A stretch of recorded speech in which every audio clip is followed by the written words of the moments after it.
Hello everyone, Yubel Master here, aka 38 the Master 1, bringing you another live stream for the Yubel community, and they've just announced that Dracotail is coming in the next selection pack. So that's definitely going to be a big shift in the meta. We might have a new best deck in the room. Dracotail is doing very, very well in the TCG right now. And we might have to adapt, because me going second against Dracotail is pretty tough. Because the bounce might not sound like a lot, but bouncing Dark Beckoning Beast sometimes just ends my turn, and it's actually surprisingly hard to play through that. Along with the other kind of interruptions they have, and just the raw advantage they have through just doing their shenanigans, and the difficulty is to hand trap them as well. So yeah, like we'll see how it goes. Otherwise, yeah, hello Hazaki, welcome to the stream. So yeah, last stream on Monday, as you can see in today's win-loss ratio on the top left, which was last stream's win-loss ratio, we did very poorly. Due to no fault of our own. There was one game where I think I could have won if I didn't misplay, but yeah. First time being able to watch a stream. Oh, awesome. Oh, yo, Doomed Promethean, you're the guy who came up with the Mitsurugi thing in the Discord. Yeah, you've unlocked like a new way to play Yubel, basically. I didn't actually think of that. Like, genuinely, I didn't think of that. I mean, I knew Mitsurugi Yubel was a thing, but I kind of dismissed it as being a competitive deck because I didn't realize that I thought it was just, oh, you're just playing a Mitsurugi as an engine and you're not really bridging into each other. But yeah, I guess now that we can bridge into both engines can bridge into each other, I do think that Mitsurugi Yubel is going to be like a significant competitor. I might even make a video on that sometime in the future. I could actually test out in Master Duel. I just realized that I could test out in Master Duel. I don't know if I have enough resources. I probably do have enough resources to build Mitsurugi Yubel, but we might struggle building Yummy Yubel when it does come out, and Yummy Yubel is my favorite one so far. Playing against 6 Sams here. I don't think I've ever played against 6 Sams in Master Duel other than like during events, so this is gonna be interesting. I am very scared of the 6 Sam board though. No, not the Ash Blossom. I might just get FTK'd. Like, this could just be... I guess the lose streak continues. It's like a what? Like 5, 6, 7 game lose streak? I think it's like a 5 or 6 game lose streak, because I did get 1 win yesterday. I mean, on Monday. Wait, these aren't tuners. Okay, there's the tuner. Never mind. Okay. God damn it. 6, 7. Let's go. Fucking hell. It's funny how memes nowadays are like ironic. Like, most of the memes today are like ironic, but then because everyone because some people like say it unironically, like there's like an extra layer of irony to like make fun of the people who are saying it like unironically, but everyone says it ironically, right? And then there are some people who don't, and then like, I don't know, it's weird. Like, and the people who say it unironically are like the freaking like 10-year-olds who think they're funny kind of thing. And who think they know what it means, when the meaning is that it has no meaning. It's just a stupid thing on the internet.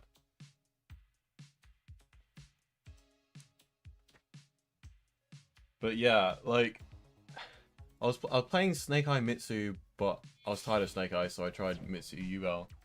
Interesting. Snake Eye Mitsu. Was that?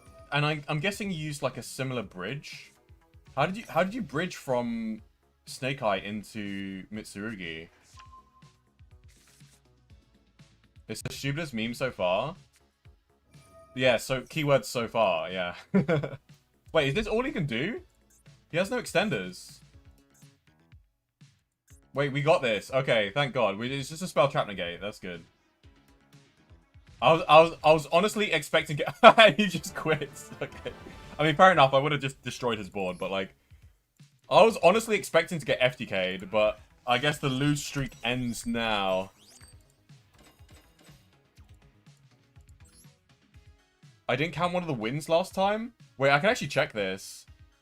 Oh, I think you're right. Yeah, I got 2 wins. Okay. 1, 2, 3, 4, 5, 6, 7. Yeah, so 7 losses, 2 wins. Oh, thanks for pointing that out. Okay. So I guess I didn't do that badly. Why did I forget to record that win? Harold using Yummy Synchro? Oh, you play Yummy as well. Yeah, of course. No, why wouldn't you? Like if you're playing Snake Eye, there's no reason not to play Yummy. Oh my god, yeah. And by the way, if you're wondering why can't I play Yummy Yubel Mitsurugi, it's because the extra deck is too tight. Like Yummy Yubel, the extra deck is already tight enough. But like if we have to on top of that play Herald of the Arclight and also the stuff to actually get us to synchro into Herald of the Arclight, i.e. like the level 3 synchros that summons one from the grave and stuff like that, like either the Starham or the Metal Marcher. Like, if we have to play cards like that, we literally don't have enough space to play Varudras. And oh my god, we're just getting two wins in a row. We wouldn't have enough space to play stuff like Varudras or Caesar, or in fact, there's barely enough space to play Caesar as it is already. I had to cut one of the bridges into Yummy in order to play Caesar for my Yummy Yubel deck, because I had to cut Anima, and now that I've cut Anima, I can't, like, normal summon Lotus no longer bridges into the Yummy cards. Like, normal summon Lotus is just a Fiendsmith Yubel combo. So that's why I only play 1 Lotus, and then the best 1-card starter for Yummy Yubel is Dark Beckoning Beast.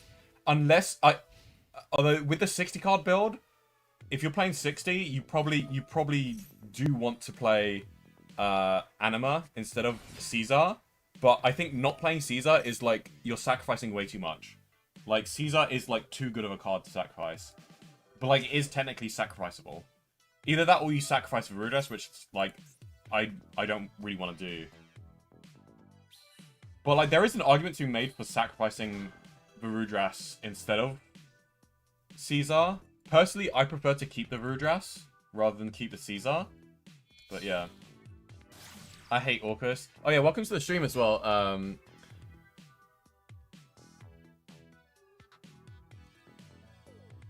Murtakel. And also, Rugero, welcome to the stream as well. I know you were there earlier, and I replied to some of your comments, but like... Yo, welcome. Fiendsmith does take a lot of extra deck space. Yeah, so Fiendsmith already takes a lot of extra deck space. So imagine having to run Fiendsmith and Yummy and Yubel. Like, you literally don't have any space for cards other than the cards you use in the combo. Like, literally. Like, so you can't play Typhon, you can't play Underworld Goddess, you can't play, I don't know, like, Chaos Angel. Like, you can't even play Muckraker. I had to cut Muckraker, which actually cuts us off of some combos. But to be fair, those Muckraker combos are quite limited. Because the Muckraker combo only ends on Rage plus Caesar. So, yeah. I don't like playing Orcus because I always open all the bricks. Yeah, Orcus is quite bricky, but it is a pretty decent deck. I like low-key don't understand why it's so good, because like on paper it's like what's the end board interrupt? Like you've got an Omni Negate trap, and like what else? Like what is the end board for Orcus? Like is it just an Omni Negate trap and a Snatch Steal, right? It's just an Omni Negate trap and a Snatch Steal, right? But I guess like the reason why Orcus is so good is because, like, you can play on your opponent's turn, so you're just constantly gaining advantage. And it's really hard to stop as well, I guess. But, like, it plays a lot of bricks, though. I can see why K9 Orcus is a really good is a really good hybrid deck because it raises the ceiling of Orcus by a lot when you play the K9 cards. And I think that's what Orcus needs the most is ceiling. Their end board is not... So, Omni-Negate, Steel, Center Graveyard, Extra Deck Monster Negate, and IP Masquerader. Okay. So that's a pretty decent end board, but it's only like 5 interrupts. So it's like as good as like a and I guess it is really hard to hand trap. So it's basically one of those like low to the ground like grindy decks, like I don't know, like Fiendsmith Live Twin. Like Fiendsmith Live Twin is a very low to the ground grindy deck that like if you try to hand trap it, you get punished for it literally. Like if you hand trap them, then they get advantage. So yeah, like even if you Ash Blossom like the Kiss a Kill monster, they go into the Link one and they go full Fiendsmith combo. And like you need 3 hand traps to actually stop them. Like you need to Ash Blossom the Kiss a Kill summon from deck. You need to imperm the Link 1, and then you need to have a second Ash Blossom, which is obviously impossible. You need to have a second Ash Blossom for the Fiendsmith Requiem that comes out afterwards. Like, it's actually just genuinely impossible to hand trap Fiendsmith Live Twin. Like, no matter what you do against them, they're making some kind of interrupt against you with their end board. They're either making a Caesar, or they're making a Desiree, or they're making both. Along with the whole Live Twin shenanigans of, like, summoning from the grave and popping a card. And then drawing a card. And then they just play, like... 25 hand traps.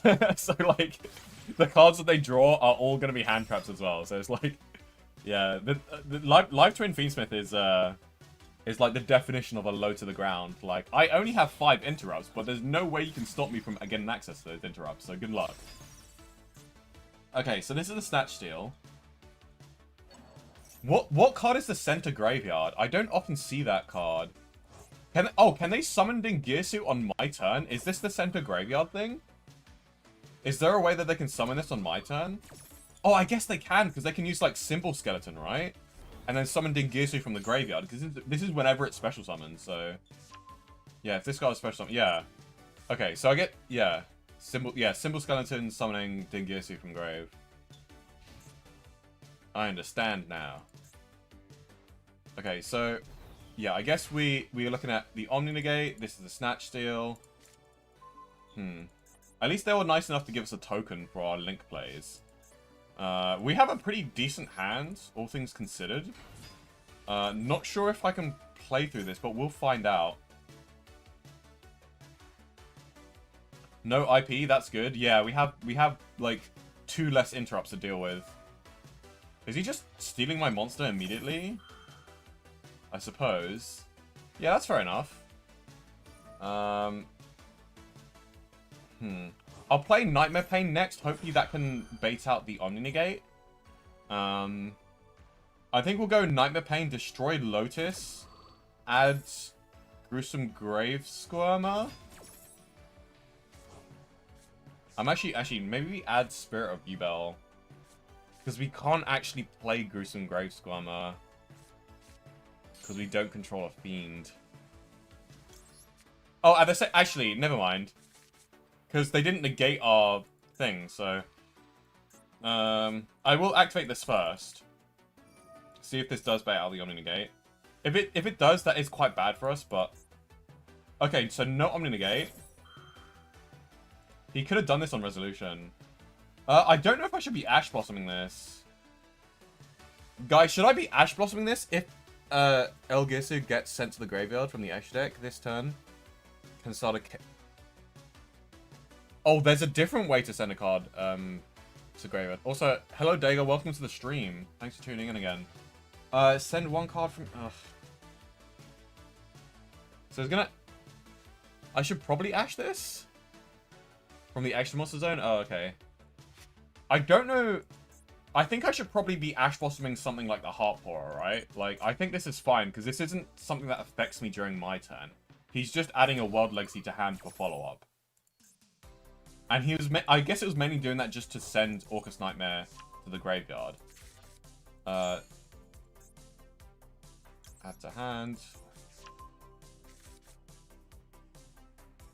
Okay, so we can use... we'll see if we can bait out the thing with Nightmare Pain. So we'll destroy Dark Beckoning Beast, and we will be adding Gruesome Grave Squirmer. Okay, that is so good for us. Oh my god. Okay, if that... I don't know if that's his last interrupt. Oh, wait, no, never mind. It banishes it. Why did it banish that? Oh my god. I thought it was just going to negate and destroy it so I can, like, add it back. But, like, damn. Okay, so that's our Nightmare Pain gone permanently. That sucks. Kind of makes me wish I kind of makes me wish I was playing 2 Nightmare Pain, but, like, it is what it is. Okay, so that actually really limits our plays here. We might not actually be able to break this board if they have one more interrupt, which I do believe they do. Because, like, we can get Yubel out on the board, and then we can get... Well, actually, the answer could be just going into Phantom. Do I Ash this?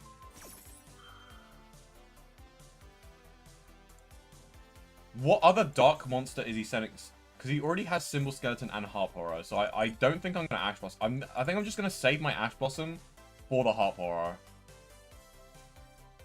To kind of limit their follow-up. But honestly, it's not looking good. Ever since that thing got banished, like, it's kind of bad right now. He wants to summon Crown.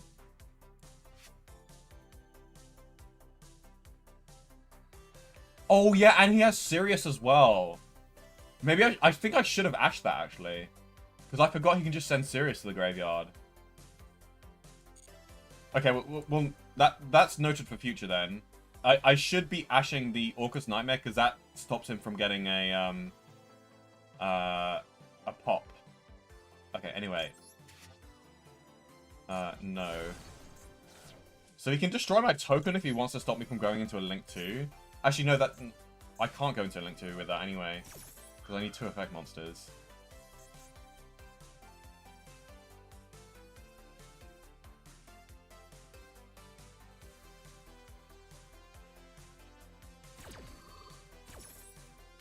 I shouldn't have saved my Ash. But now I know for future against Orcus to Ash the Orcus Nightmare. And this is for a very specific situation of me top decking Ash or like going second. Okay, so we Ash this. Harp Horror summon Gearsu to send Wand.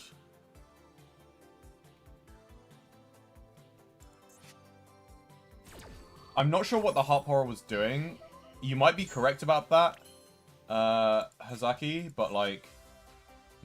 Okay. So he's... What can I do here? I really wish I could make better use of this token, but... Okay, I think I know what to do. We'll activate this. This might bait out the Sirius. Okay, that actually doesn't stop me. That's fine. That actually doesn't stop me. And actually, I wasn't planning on summoning the Spirit anyway. So actually, that's a waste of a DD Crow.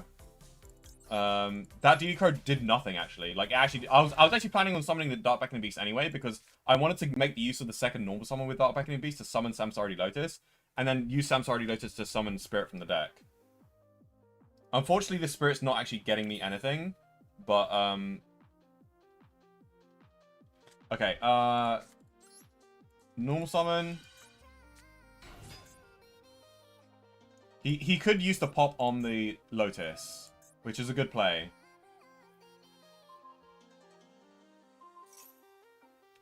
There goes my Lotus. Okay, and then we go Fiendsmith Engine.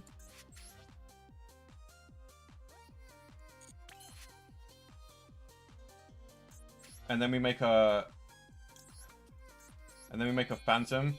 Honestly, we could end up just having to go for like a Phantom Pass. Yeah, he's sending it. Yeah. Unfortunately, I couldn't stop that because obviously, if I make a Phantom now, I wouldn't be able to make any Link monsters.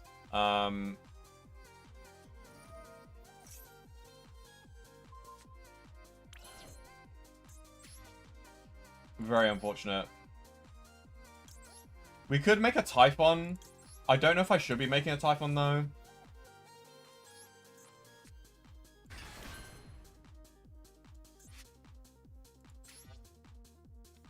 Let me just think. So, I can go Typhon. We probably bounce this. And then attack over the Sirius.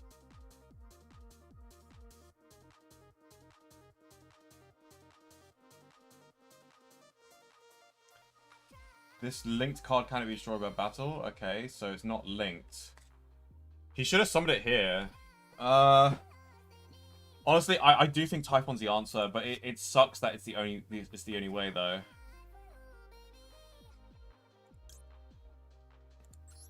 Because I don't know. I don't know if Phantom is enough to help us here. Because it's like during the main phase. Hold on. Because it's like as soon as he starts his turn, he's just going to use this effect. It's going to force out the Phantom.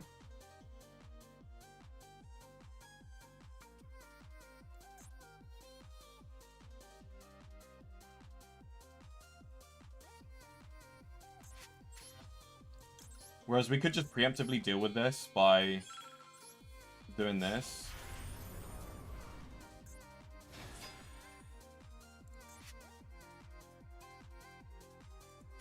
I'm gonna go battle phase first, just in case. We'll kill the Sirius. Oh, it gets banished when it leaves the field. That's good. I was worried that I'll have to deal with that again. Or banish it when it leaves the field. Yeah, nice. Okay. Obviously, you can shuffle that back and probably use it again, but whatever.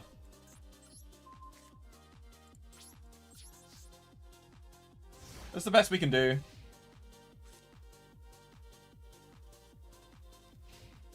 There was an argument to be made to, like, go into Phantom using the Yubel on the field. Or even better, like... I could have even made the Phantom, like, before I discarded with opening the Spirit Gates. Because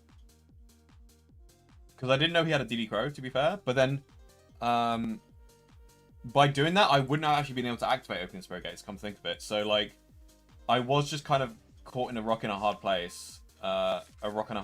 Because no matter what I do, like, he'll be able to use his interactions to stop me.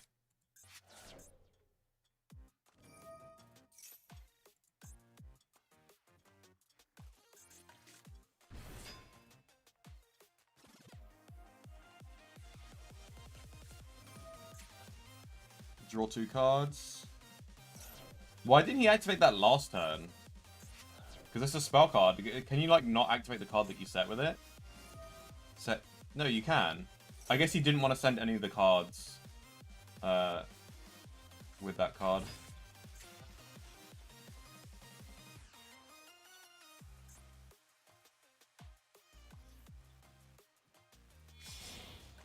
Link 3. And this dude. What does this do? Target 2 of your banish. Then you can send one linked monster your opponent controls to the graveyard. Okay, luckily my monster isn't linked. I unintentionally summoned it in the correct position.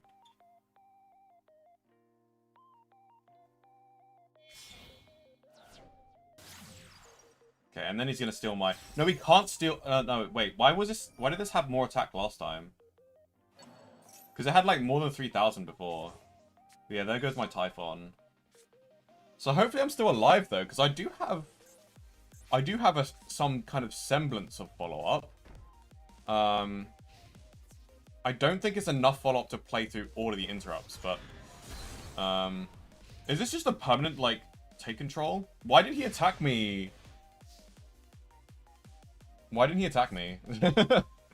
Ooh, Engraver. Okay.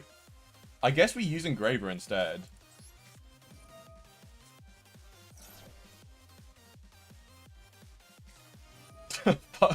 Never mind. Never mind. Oh wait, no, we can summon Engraver from graveyard, and then it just gets taken control of. Never mind. Game is hard. Game is hard. Hello, Pyro G. Welcome to the stream. Stream is going good. I got 2 wins. Okay, you didn't need to do that. You could have just taken control of my engraver, but sure. Oh, it banishes it as well. God, the freaking... Oh, I hate that card.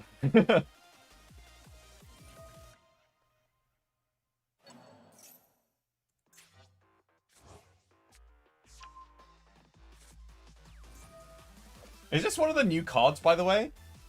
Is this one of the cards, like, released in the new wave of support? Because it feels that way. It sure does feel that way. I know this Link 1 was one of the new supports, which was actually insane when they released this. Like, just giving Orcus the Link 1 in general is insane. Ellen Girsu is new? Oh, okay, yeah. That makes sense, because this reads like a new support, like a modern-day Yu-Gi-Oh! Support card. This one's an old card. This one's an old card. This one's an old card. This one's my card. Give me my card back. God damn it. I don't know why he didn't attack last turn, by the way, but it looks like it's over for me. It's all ogre now. I'm gonna check my daily missions to see if I've completed things, so I can like surrender early if I need to. Hey yo, Raphael, welcome to the stream. It's been a long time. I've been good, thanks. Yeah, I've been really good. Can this guy just finish me off already? Does he have... He doesn't even have... Okay, now he has lethal. Yeah, go battle phase, please. There you go.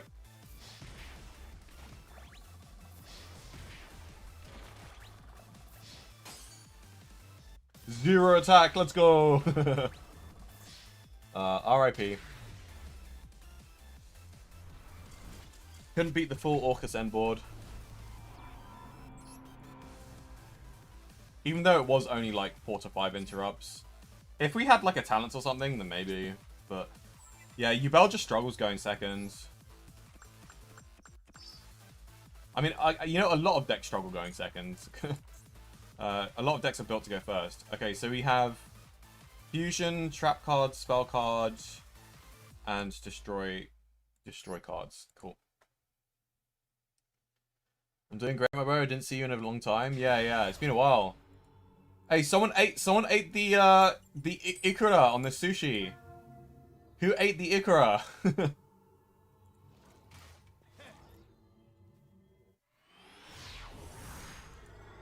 at that sushi rotate. It's making me hungry. I want sushi now. I wonder if he's actually playing Suships, because he's actually got the mate base as well for it.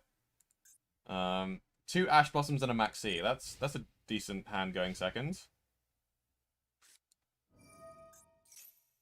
What the heck is this? Oh, he's playing Goatee. Of course he is. While you control a fish synchro monster, this card cannot be short of banished by card effects. You can only use the following effects. You can banish 1 fish monster from your hand or graveyard. Add 1 Goatee monster from your deck to your hand. Okay, I guess if he uses that, we'll Ash it. Hold on, let me just reset the music. There we go, music's back on. He's setting a card. Oh, I guess he bricked. This isn't a starter. It does require you to banish a fish from hand, so I mean, he's playing a 60 card deck, so I feel like this is on him. This is actually the second time I've played against a 60 card like fish pile. Water fish pile. Okay, this hand is actually pretty good. I'm very tempted to normal summon the Lacrima, by the way. Because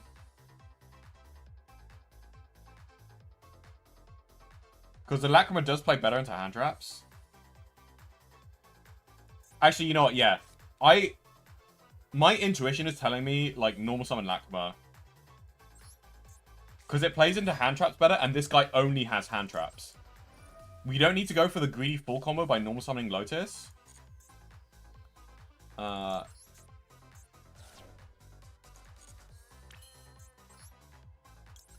we might as well just go for this. In fact, I actually want to make a Desiree first, and then, like, just, like, go Nightmare Throne.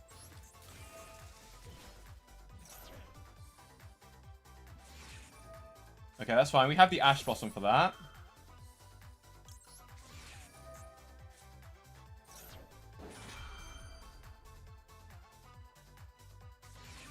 Okay. So this hurts. This hurts for sure. But our opponent has bricks, so we'll let them have one draw. We have a Maxi in hand, and we have another Ash Blossom. So I think we still got this. We summon thingy from deck. We give them one draw. We can equip this for some extra damage. We'll hit him for a bit. And we'll do Nightmare Throne to add Spirit to hand. Yeah, we'll do Nightmare Throne, add Spirit to hand. And then, honestly, we should be, like, completely fine.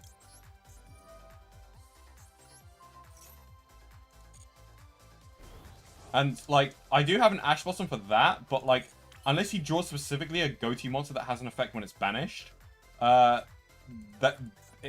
this should be enough to stop it. So this sends a monster, right? Yeah, it can only send a monster. It can't send field spells. Okay, so yeah, let's go battle phase, and then main phase 2, we'll go throne. Poke.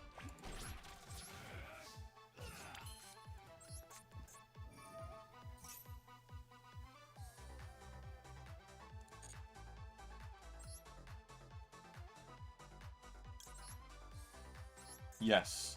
And actually, you know what I'm gonna do? I'm actually gonna activate Engraver here. Wait, what's it letting me summon? Okay. I'm actually gonna activate Engraver to send itself to the graveyard. Just so that, like, he can't banish it from the field. And also, so that I have Requiem in the graveyard, so I can summon Requiem during my opponent's turn. Because that would leave us with basically the same number of cards. I could have done exactly the same thing if I just didn't equip the Requiem, which I realized is actually the better play if I didn't equip the Requiem for an extra 600 damage. I should have left the Requiem in grave so that I can use Lacrimate to summon it during my opponent's turn. That's annoying, but it's fine.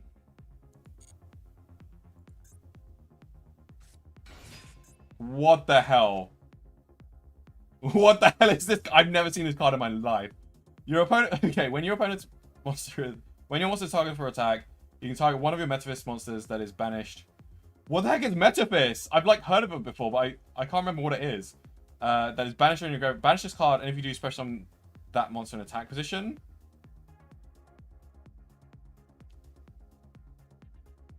What? He's playing a banish deck? Okay. During your standby phase next turn, after this, you can special on this banished card. Okay. He does have a Link 1 as well. Wait. There's no way you're doing that. There's no way. Bruh, like... I just added this card. Did you not read it? God damn. Oh my god. Okay, well, that helps. Thanks. You want to attack it as well? Like, unfortunately, you're not taking damage, but like...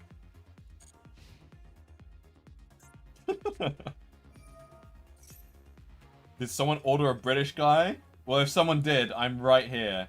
Okay, we have to ash this, right? We do not want a talents or something to come. Actually, well, if he has talents, he wouldn't be able to activate talents, but like... I don't know what he's adding, but like, whatever it is, it's not good news. We can't have that.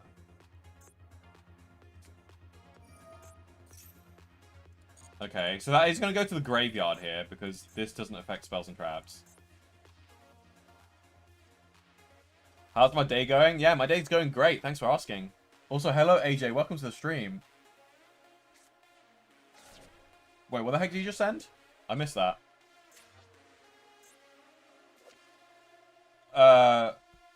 While this card is in your graveyard, you can target one fish monster and you control banishing if you do that. Okay. Was that your only Foolish Burial Goods target? Like, what? Like, hello? That was your only Foolish Burial Goods target?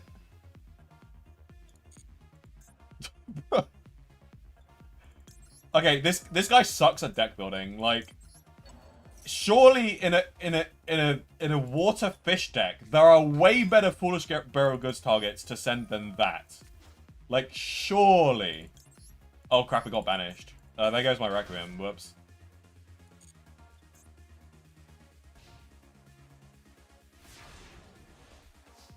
Yeah, I'm doing good, thanks, AJ. I'm doing absolutely spiffingly, as the British say.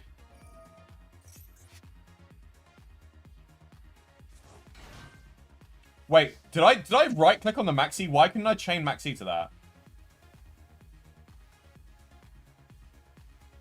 Oh, I couldn't chain Maxi because of defissure, so I can't send stuff to the graveyard. Okay, so I really want to get rid of that thing. What's the best way of doing that?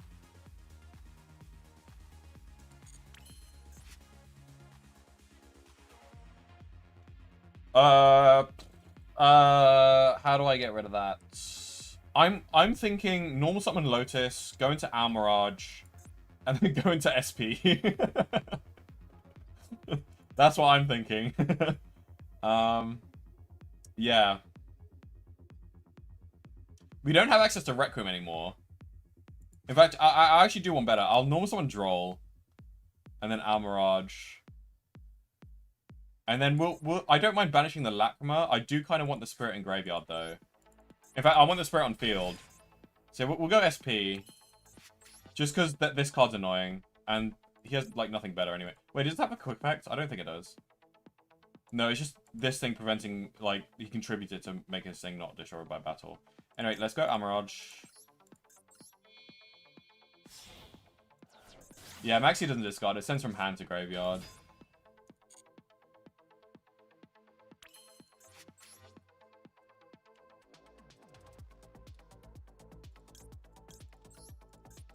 There we go, SP. There goes my Lacrima, though. My Requiem's already gone as well, but it's fine.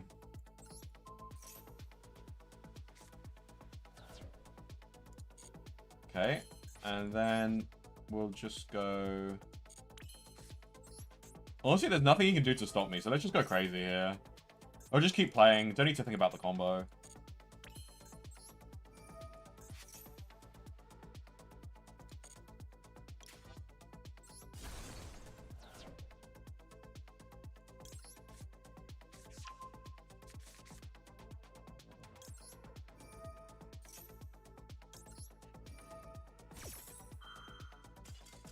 Goodbye. Okay, 3 wins, 1 loss. Doing way better than yesterday. I mean, that guy's deck building was ass. Like, he only has himself to blame. I don't know what he was trying. I don't know what he was trying to cook, but like, he kind of burnt the deck. So definitely overcooked. Wait, you've added way too many bricks to your deck. And you haven't even added, like, that good targets, but yeah. Today is a good day. Indeed it is, especially compared to Monday. Monday was absolutely awful. Just 7 unlucky losses. Like, I did so badly that I forgot to record one of the wins. Like, it was that bad. You've been busy working today? Oh, that's cool. Hey, a win's a win, baby. Let's go. Why did he surrender? I don't know.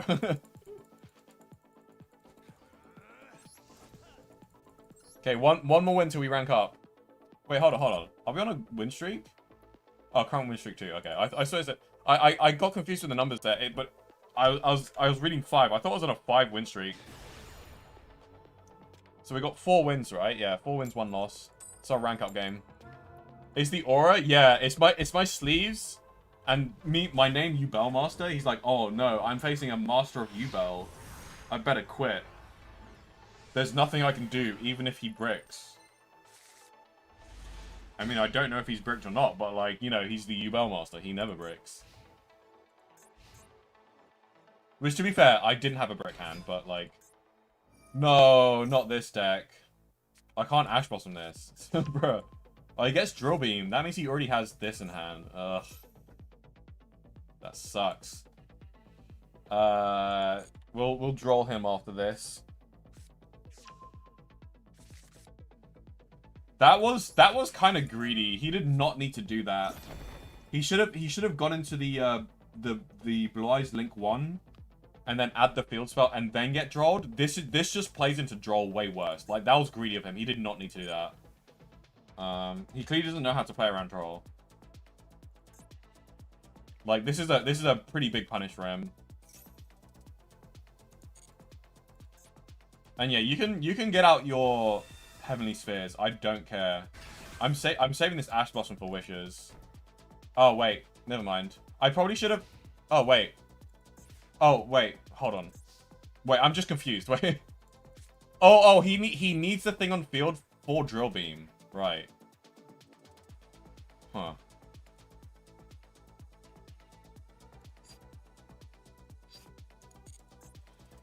Hmm. Is there a way he summons from deck this turn? Like, do I activate Fuelos now? I think I don't.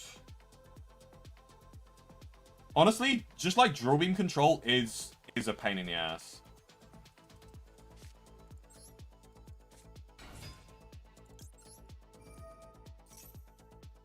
I genuinely don't know if I can play through this. If he lets this resolve, then I might be able to play through this. Okay, there goes the Drill Beam. Wait, he didn't need this on field to play Drill Beam. Because he had a Primite in hand. So why did he not go into Erratic Seals? Just Drill Beam kills us, I think? Yeah, I think so too. Because I've used my normal summon, like... that sucks. So, obviously here, I could play Throne. I should play Throne, actually. But the issue with Throne is that it doesn't really get me any combo here.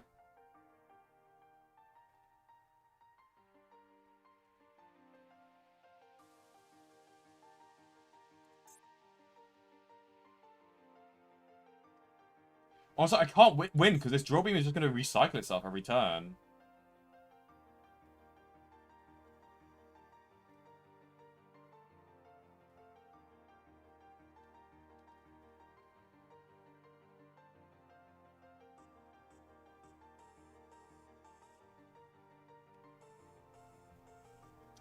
You see, I can board wipe with Terra, but like that doesn't do anything because he's just going to add this back in the standby phase. He already has one in hand as well. And then he just resets Drill Beam anyway. I'm actually thinking of the play right now of like setting Crossout Designator, and then activating Crossout Designator, and then activating Full Loss. With Crossout Designator, I am gonna have to predict like.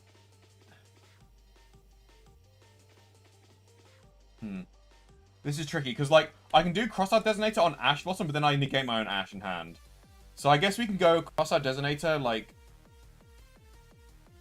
Called by.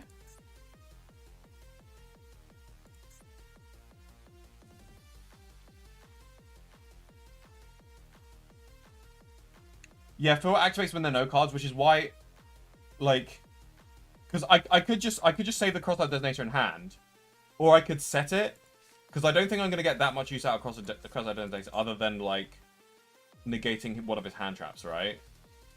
But either way, I think I need like Full Loss to like resolve. And I just need to draw more starters. If I shotgun the Full Loss though, the issue with that is that like this like Blythe is very hard to like Full Loss anyway, so like Okay, I think I'm gonna go ahead with the play. I'll call by the grave. I do risk getting OTK'd though. That's an issue, but I think this might only play. Because like the only other play is like either Terra Incarnate board wipe or Phantom Pass. But like Phantom Pass, it's okay, but like he can just pass turn and then Drill Beam it like on my turn, so like yeah. Anyway, let's do this.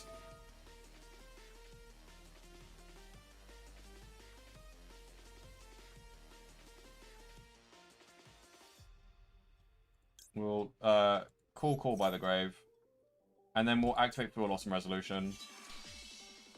Peace out, my bro. Have a nice day. See you next time. All right. See you, buddy.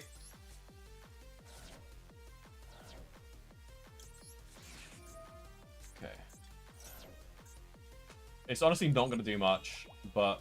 Okay, luckily he didn't have an Ash Blossom for that.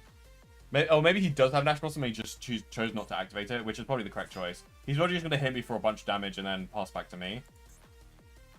Set the Drill Beam as well. Honestly, I probably should have just not summoned Dark Beckoning Beast. I should have just recognized that, like, I'm not playing through this Drill Beam. Like... And then just, like, relied on the Fua.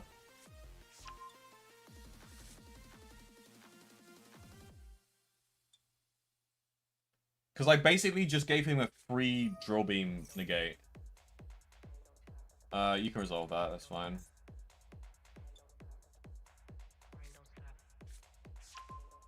Why do you play 2 Drill Beams? Oh my god. Is this once per turn? Yes, it is, okay. Yeah, you can. If I don't draw into Spirit, I'm dead though. But here's the thing. Oh, it summons it in Defense Vicious, so never mind. Ooh, Maxi. We don't shotgun the Maxi.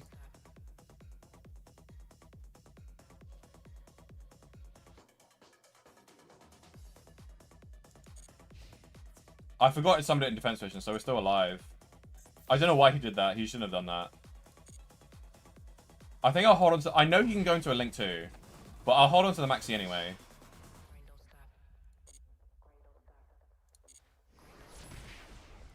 Actually, wait. Do I?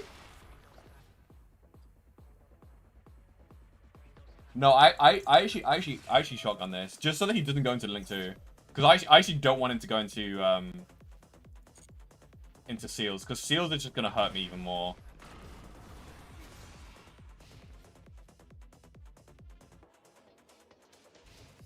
Yeah, okay. Hopefully that Maxi prevented him from going into Seals. It's like I can't play with it, so. Okay.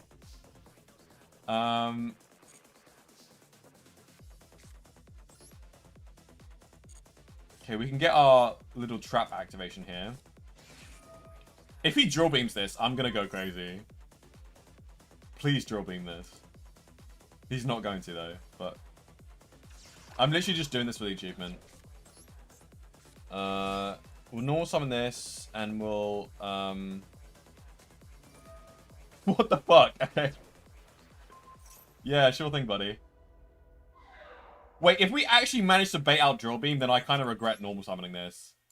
But I think the Terra Incarnate board wipe is actually going to serve us, like, relatively well.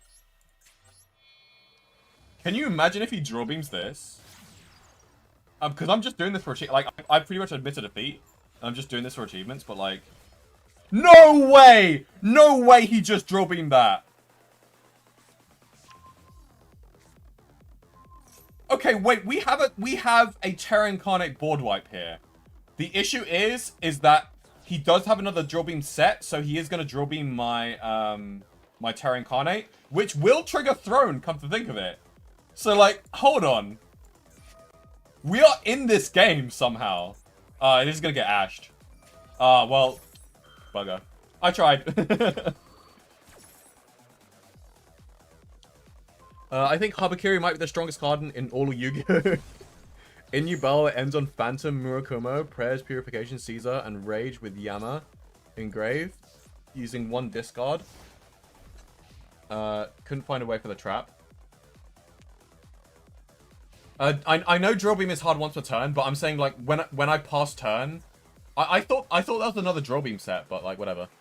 Oh, we get to see the Blue Eyes animation.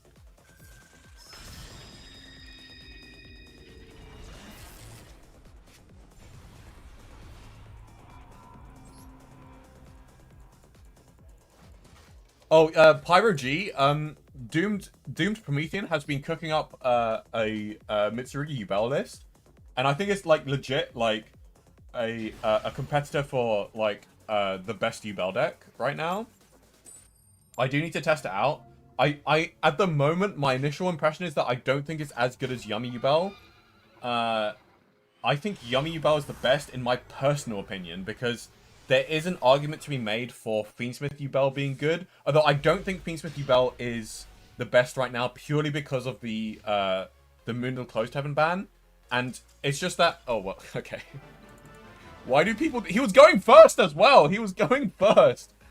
What the hell? Why do people do this? I guess, like, in Plat 5, there's, like, if you're at the bottom of Plat 5, there's, like, no reason... There's, like, losses doesn't lose you progress, and you can't D-rank, so... Maybe that's why people surrender so happily. But, anyway. Oh, yeah, no, never mind. Yeah, it's the aura. There's no point thinking about the actual reason. It's the aura. Bro got called by his mum. You know that thing where, like, your mum calls you and you're like, yeah, and then they just don't respond? Like, I freaking hate that. You're like, yeah, what? Like, yeah, it's just like they just call your name and then they just don't say what they're calling you for.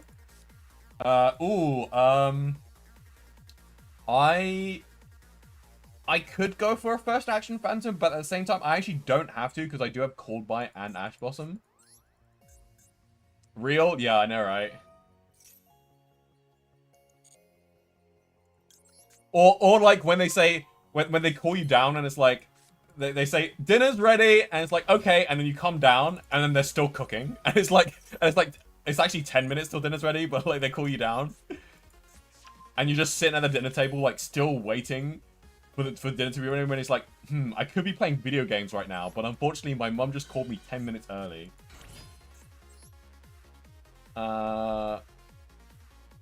We go, this, right? Yeah.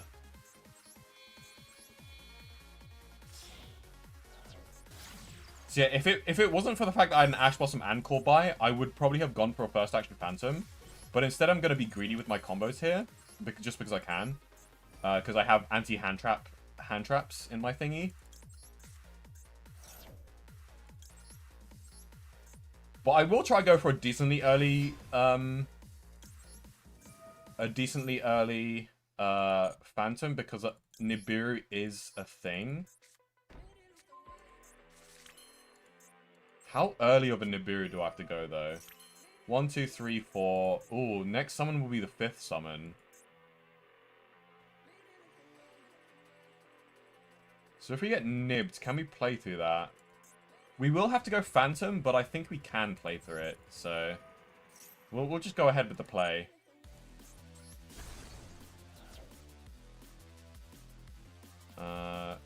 Add this to hand. Okay, this will be the nib check. This will be the 5th summon. And if he does nib me, that's not a terrible nib, but I can play through it, I think. Okay, I don't think he has nib. So let's get out the Fiendsmith stuff.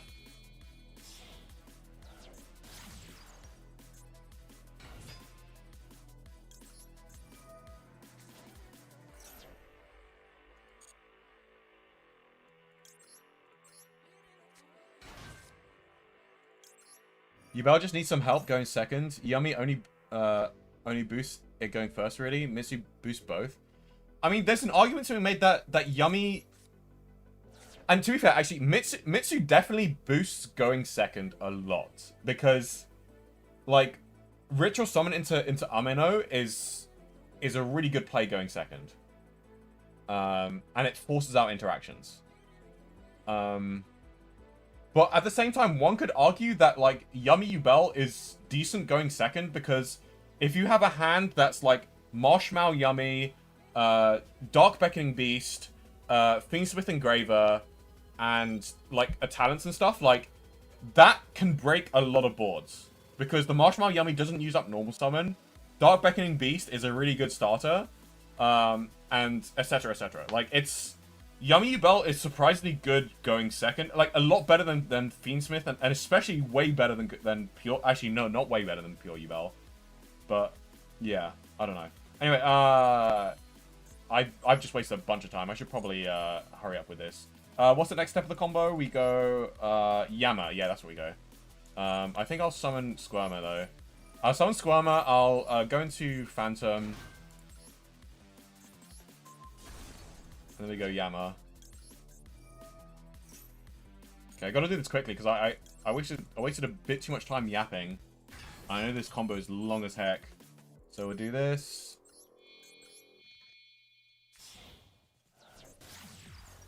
My opponent just doesn't have hand traps, so... This is our rank up game as well, so as long as he doesn't, like, triple board break me, we should be fine.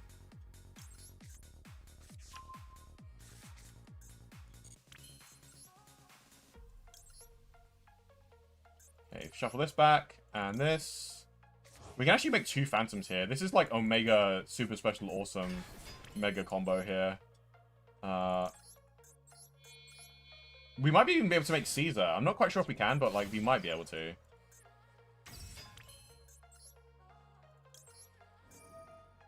Because we have Engraver's Grave Effect that we don't need to use. Especially on this. Gotta do it quickly, though. Shavara, pop this.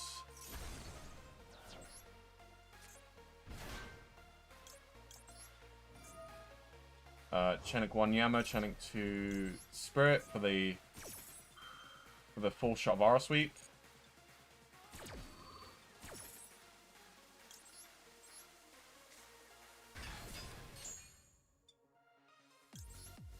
Summon this, destroy Rage.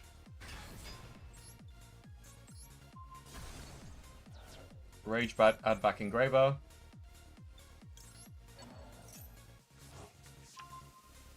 Activate Engraver. Add Tract. Activate Tract.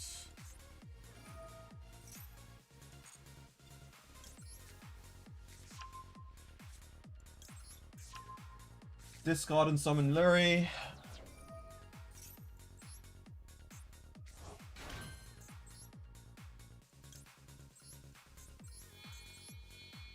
Go into sequence. Set the trap.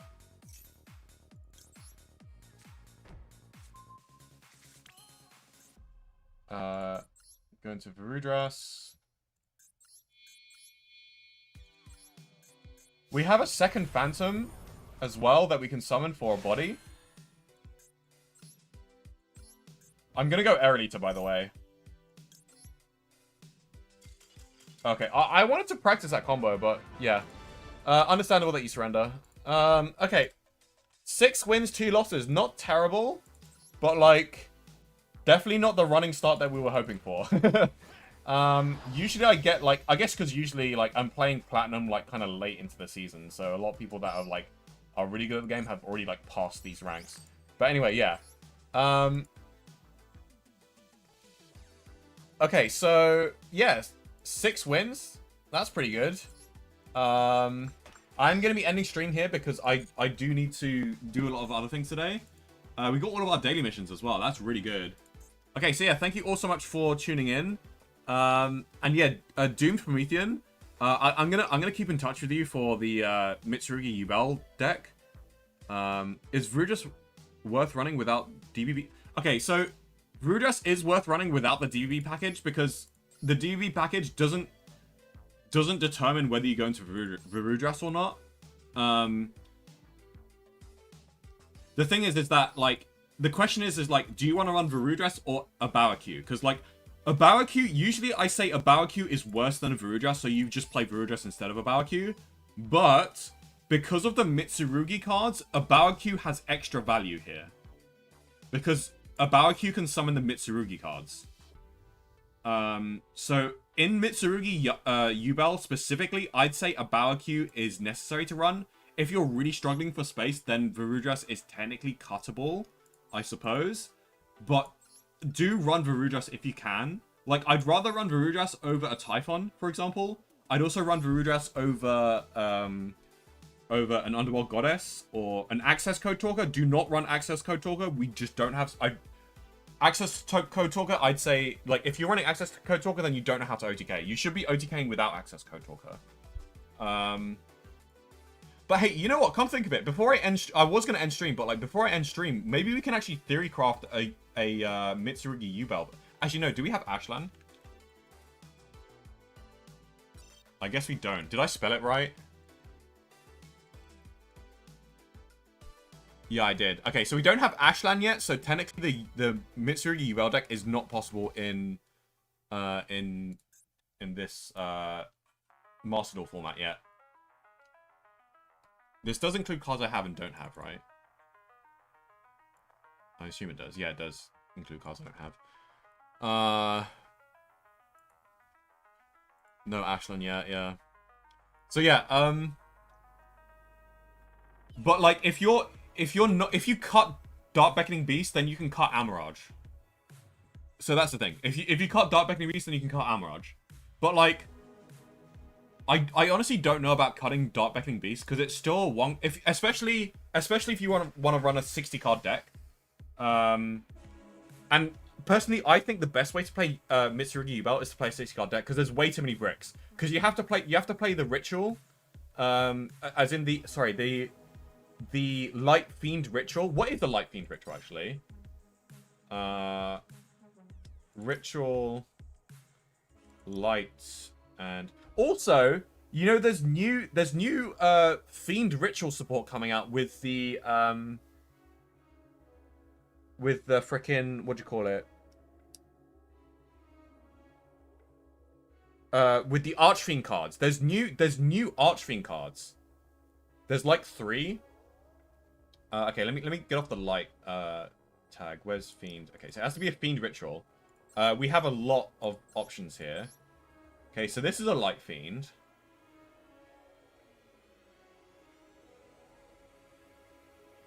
That's an interesting card. What's it, level 8? Okay. Archfiend's Awakening. Archfiend's Awakening could be a significant thing because of the Archfiend support. But yeah, there's new Archfiend support, which is cool. Oh, wait. When the heck did this thing come out?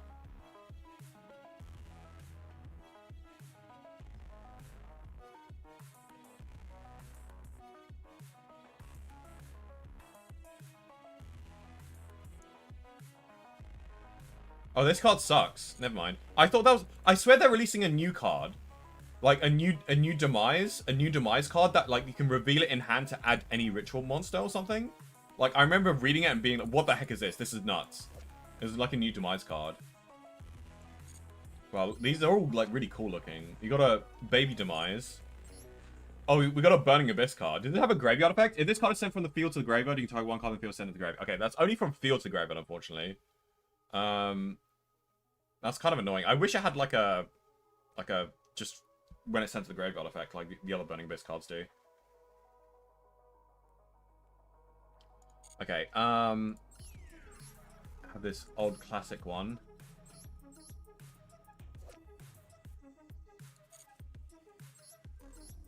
Okay, so this is the second, like, you said there were 3 Light Fiends, right?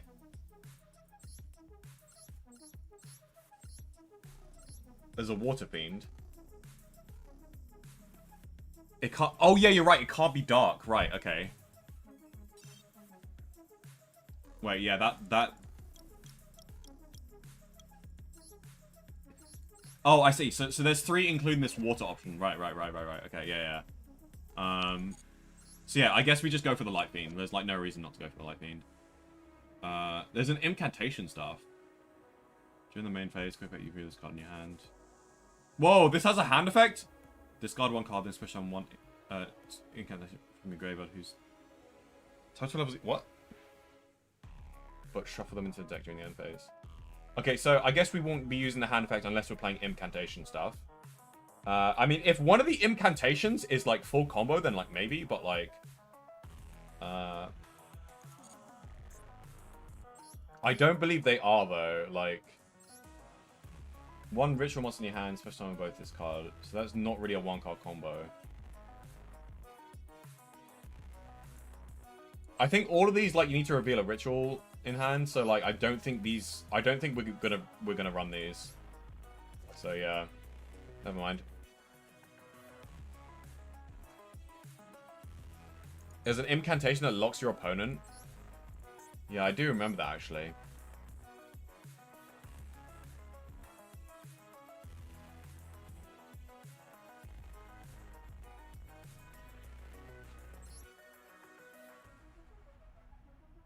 Is it bans though?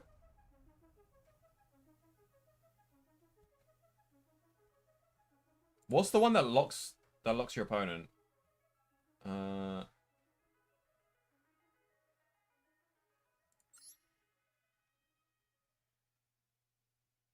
I vaguely remember that as well, but I'm not seeing it right now.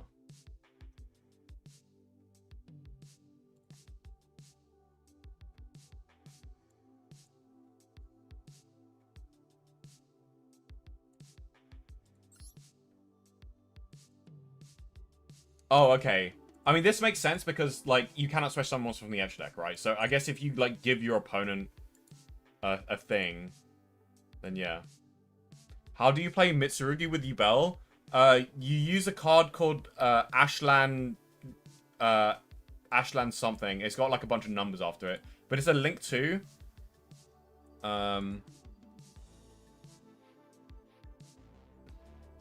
Evil Swarm Exciton Knight?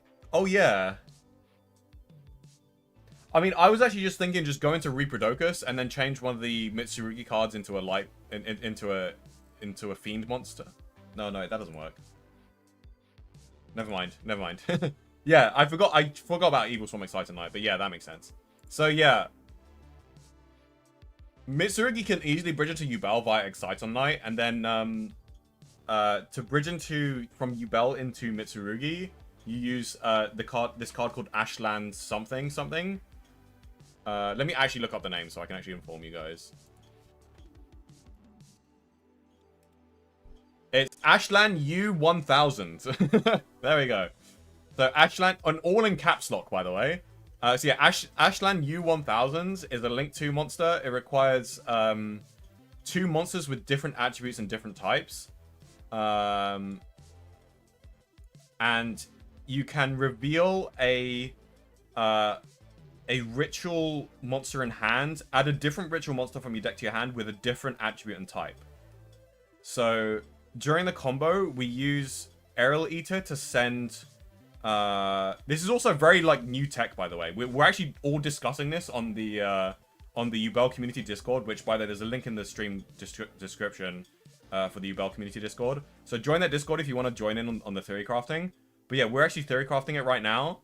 And, yeah, so you use Aerial Eater to send a Light Fiend ritual. So either this or this. And then we can use... Wait, can we even use Lacrima? Hold on. Why is Lacrima not showing up here? There we go. Yeah, target one of your Light Fiend monsters that is banished from your graveyard, special summon it. We could even use Fiendsmith Lacrima to bring back the Light Fiend ritual to the hand. Yeah, or we can use Rage Pop. But I think it might be worth playing Lacrima in the deck, don't you think? Because we could go like Banish Tract and then like summon Lacrima, and then use Lacrima to add back the Light Fiend, the ritual monster, and then like yeah. We do have to use something like Reproducus though. We do have to use something like so like. Yeah, we have to use something like Reproducus, which is going to be annoying to combo around. But if we use Lacrima plus like a Bestial, these are 2 monsters of different attributes and different types. So I think playing Bestials would be really good in that as well. Otherwise, I wonder if there's a Link monster. So if we play Dark Beckoning Beast, then we can link one of the Dark Beckoning Beasts into Almard, and that can be like half of the link material for Ashland.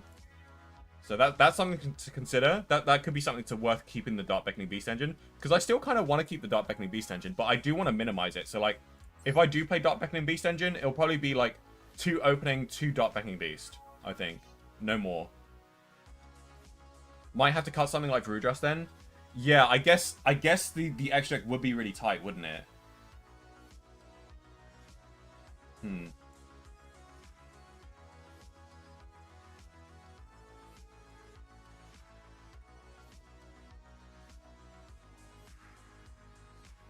Hold on. I actually want to like do this on stream because if I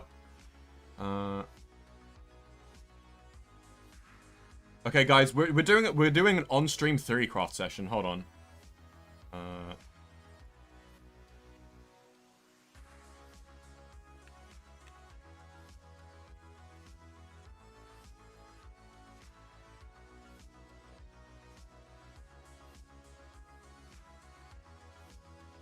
Okay, here we go. And actually, let's switch things to desktop 1. Maybe not. That's not it. Oh, that's display capture.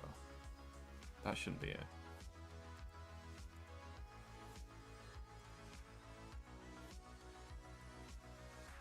Hold on.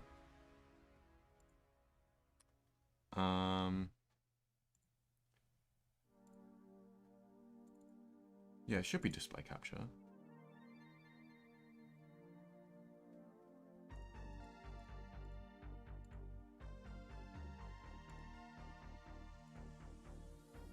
Okay, there we go. Okay.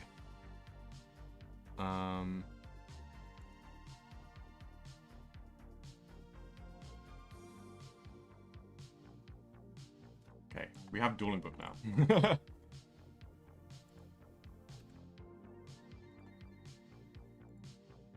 Okay, ignore this domain deck, by the way.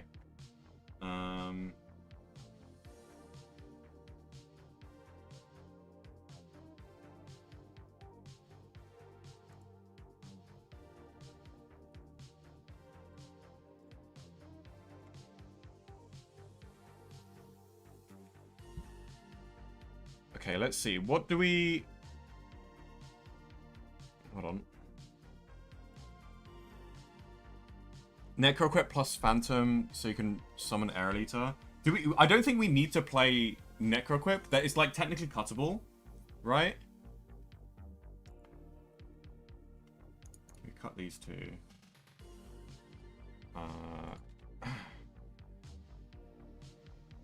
Wait, did you send a deck list on the Discord, by the way?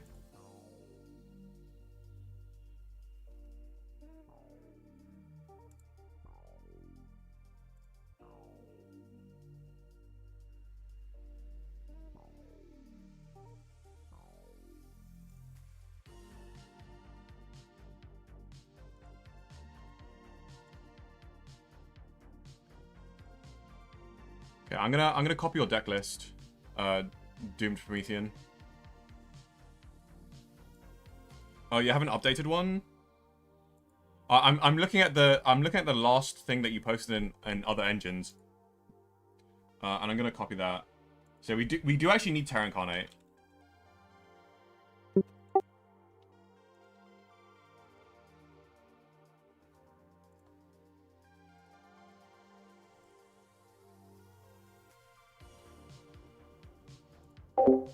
Oops, sorry, that was really loud.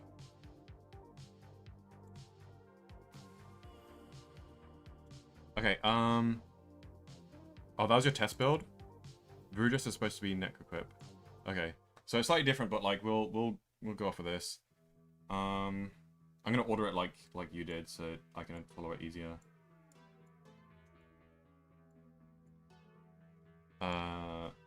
Standard Yubel ratios. We got 1 of this, 3 engraver. You've got some. Let's just add all the Mitsurugi cards. 1 of this, 1 of this. Night Sword Serpent as well, which we'll add later. We got the Ameno. Yeah, I guess we don't have to play Futsu. We've got 3 prayers. Is that 3 prayers? Yeah, 3 prayers. Ritual and prayers look so similar. 1 ritual. I'm guessing you side deck the purification.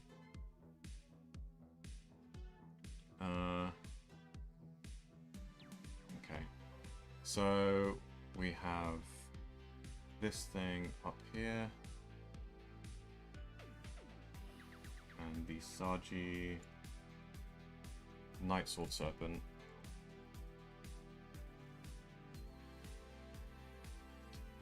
Three Fua. Triple Ash.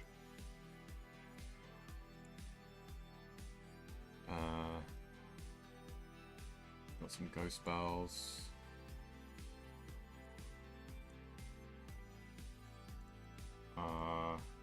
You play one ogre, but I'm gonna put 3 ghost spells instead. Triple Droll. Squirmer and Triple Lotus.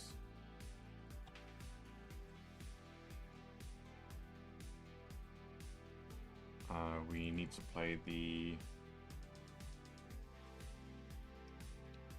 Yeah. This thing. All the... Hold on. Oh, I thought they were all light fiends. If they were all light fiends, that would be really cool, but... okay. There's the incantation. And we have Ameno. And... Abikiri.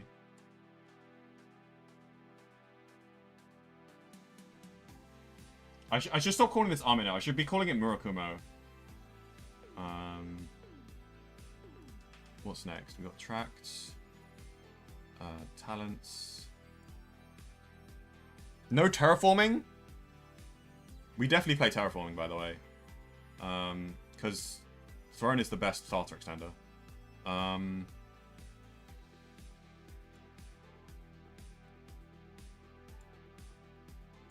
Pulled by crossouts. Oops, there goes my crossout.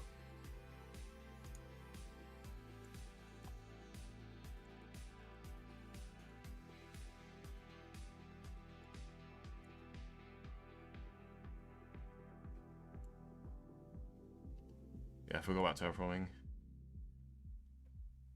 Could put mirror and pre-prep. Could do. If we're playing 60 cards, then I think we do that.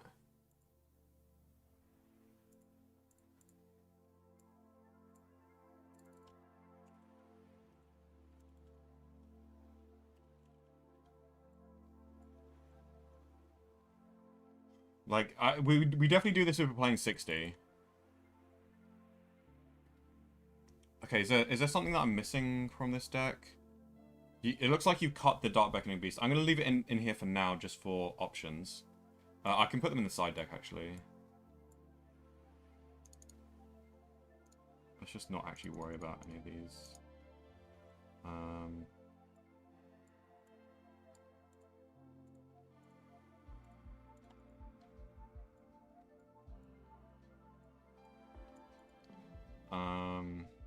Also, 1-for-1. We definitely play 1-for-1. 1-for-1 doesn't bridge us into the thing, but it just gets out either Lotus or Luri, so, like, yeah. Is there anything I'm missing, by the way? The first one to think of Mitsuyami. Yeah. I mean, I actually saw a guy with at locals who came up with Mitsuyami before Triff did as well, actually. Yeah. I guess when the cards exist, like, there's some Yu-Gi-Oh player on the planet that's gonna come up with it. And, you know, I was one of the first to come up with Yummy Yubel, so... I mean, I think I'm the only one that's, like, preaching Yummy Yubel, to be fair. But there are some other followers in the Discord that do play Yummy Yubel with me. But I think most people playing Yubel now are just playing Fiendsmith Yubel because they don't understand Yummy Yubel. Which, to be fair, I do need to make more videos to teach people about Yummy Yubel because I didn't do a good enough job on my first video. My first Yummy Yubel video was more of a proof of concept as opposed to like an actual tutorial, so yeah. But it's really tricky for me to make videos because I'm very busy. Okay, so I think we need to... I think this deck... I don't think I'm missing anything out of this deck, so I just need to organize this in terms of like one-card starters. So we'll start with Throne and Terraforming. Oops. And We'll put 1 for 1. And the lotuses. Then we have the Fiendsmith. Does one engraver, does that get us full combo? It gets us into the Yubel cards, but like it doesn't actually get us all the way, right? Because by the way, I have an idea. It adds a lot more bricks to the deck, but like there's the option of like Tour Guide plus Fiendish Rhino Warrior. And Buyo. I don't know if we need to play Buyo, but like... Oh no, I think we do need to play Buyo. Because basically you go normal summon Tour Guide, summon Buyo from deck, and then you can go into like Cherubini.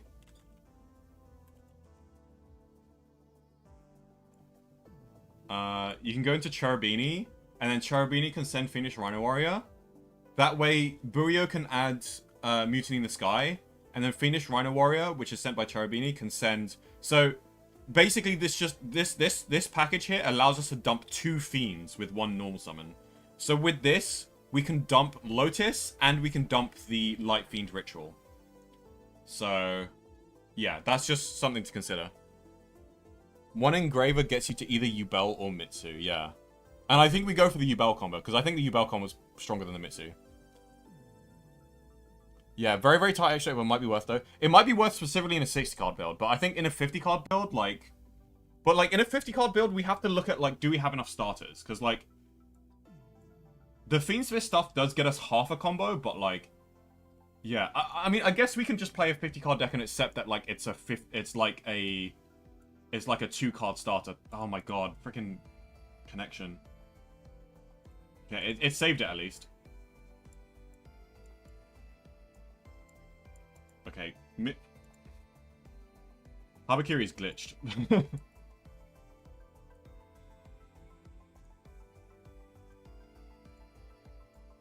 Okay, there we go. It's fixed. Okay. So Habakiri is obviously a 1-card starter. Wait, is normal summon? I can't. No, why would you cut Habakiri? Habakiri is the 1-card starter. Prayers is also full combo? Oh yeah, because you can add Habakiri. Okay, so Prayers is full combo. So if we look at this... Wait, so actually, let's put the engraver afterwards. So, Lotus is full combo, Habakiri is full combo, Prayers is full combo. Honestly, in a 50-card deck, when you have this many... When you have 14 1-card combos... I honestly think that's a decent ratio. So I don't think we need to add to the Tour Guide package if we want to play 50 cards. The issue with playing 50 cards is that we look at the number of bricks we have. It's kind of insane the number of bricks we have. Like let's just gather all the bricks.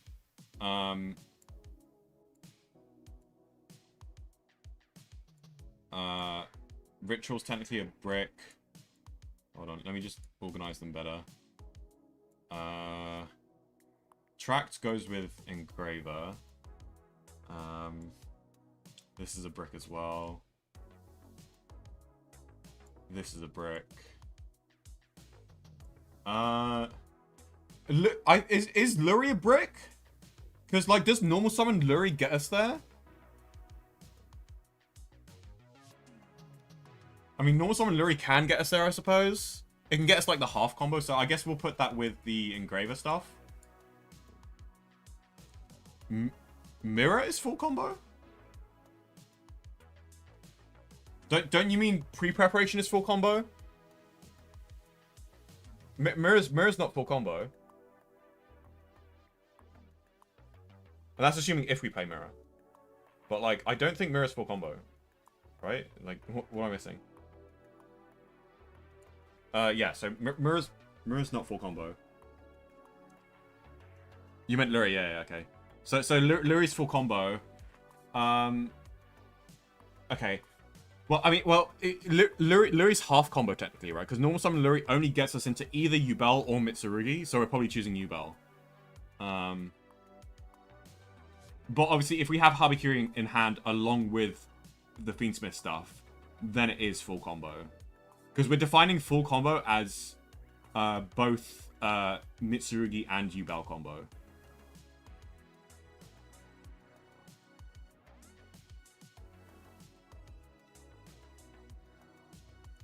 But yeah, I can see why we're cutting the Dark Beckoning Beast engine. Because I think the Dark Beckoning Beast engine is totally cuttable in this specific build. Just because Dark Beckoning Beast only nets us just either Yubel combo or Mitsurugi combo. It can't net us both. So, well, oh yeah, we do need Ashlan. So that's... is this the only extra deck thing? No, okay, let me look at... I haven't looked at your extra deck yet. So, cards that I'm... Oh, Excite-on-Night. Yeah, Excite-on-Night. So, yeah, I think my extra deck is basically the same as yours, except I'm playing Varudras instead of a Baoku. And also, you have a Muckraker, and I have an... okay, Amaraj is cuttable. And you have a Muck... I do think Muckraker is good. Because Muckraker gives us follow-up, and it also allows us to combo...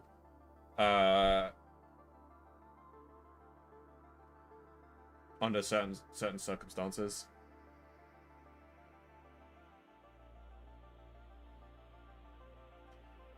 DB requires 2 discards. Yeah, it's really weird to cut Dark Beckoning Beast, but it does make sense for this specific Mitsurugi deck.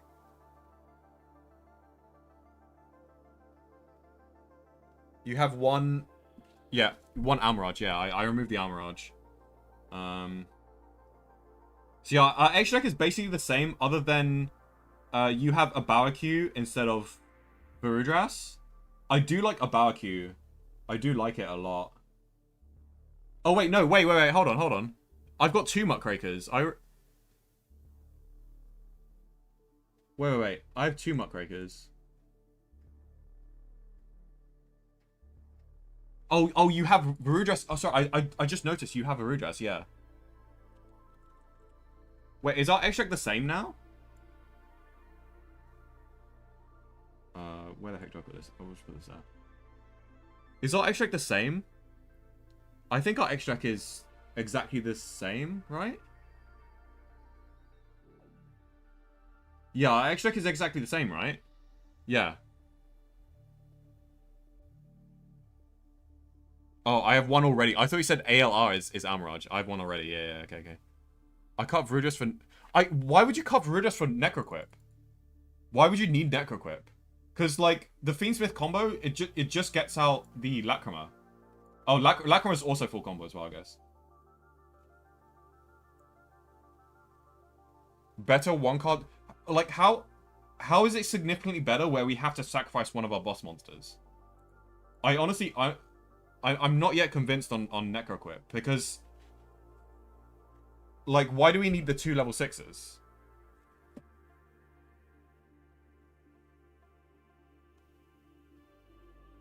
You end on Phantom on the field if you run Necroquip? What do you...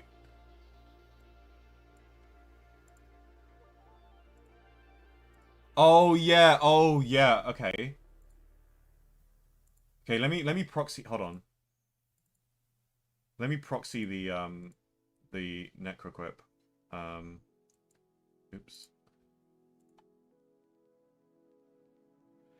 Okay, so let's do...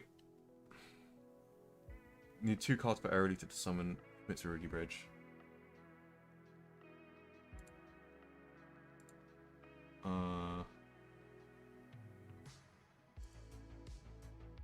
Where's my Squirmer? Add Squirmer. So I guess we special summon Squirmer and we destroy this. We summon Terra Incarnate. Because that's why we're playing Terra Incarnate. So that we can... Because if we don't play Terra Incarnate, then we won't be able to properly bridge. At least I don't think so. And then we go... Do we go Reapodocus next? Doomed Promethean. Where do we go from here? Is it Reapodocus?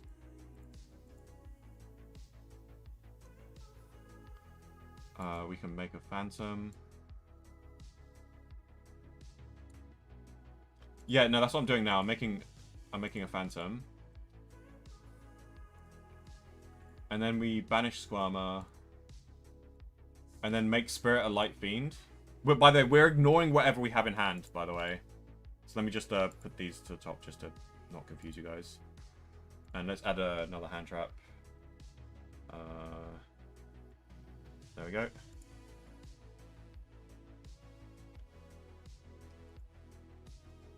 Okay, and then make it a light fiend. We go Requiem. Send Engraver to grave after summoning this. And we need to keep the Reproducus on field, don't we? So I guess we go Engraver effect. So we've used Engraver's grave effects. And we go for sequence.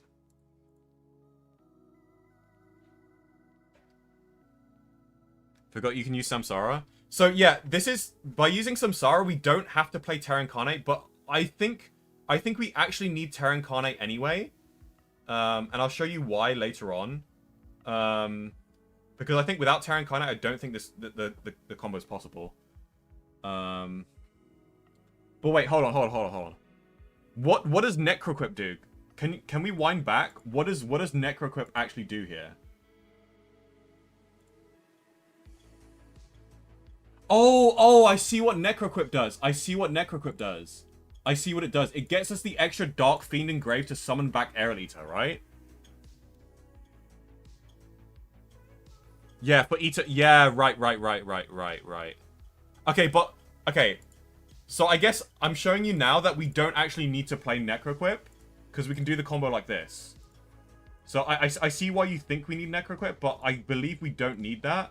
Because the combo I was... Actually, no, because we still actually need to use the Phantom as link material, come think of it. Oh, actually, no, we can banish Terra Incarnate. Yeah, we can banish Terra Incarnate. So yeah, and then we activate sequence. We make Aerolita using this and this. So we have no Light Fiends in Graveyard, unfortunately, but... and then Aerolita sends the Light Fiend Ritual. And then we go these two into Yama.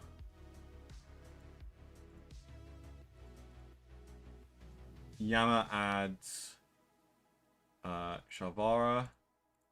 And then activate Aerolita, banish this and this.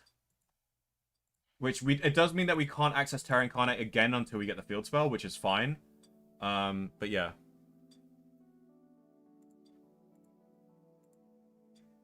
So... Oh, wait, sorry. No, that's not what we do. Sorry, Aerolita and Yama into Rage. I skipped a step there. Yeah, there we go. The issue is that Shalvara does Fiendlock us, though, but I think that's probably okay. So yeah, we go Shalvara, pop. Then Chainlink 1 this, Chainlink 2 Rage. Rage, add back this to hand. And then... I guess we can just summon Aerolita again. But we have to destroy our Shalvara, though. I believe. Yeah, we kind of have to destroy...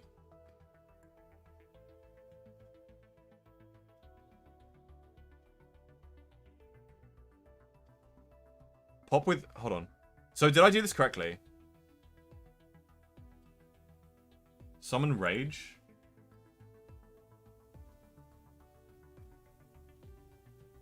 Summon Rage instead of Aerolita? Either way, we do have to pop the Shalvara, though, right? Am I correct in saying that we have to pop the Shalvara?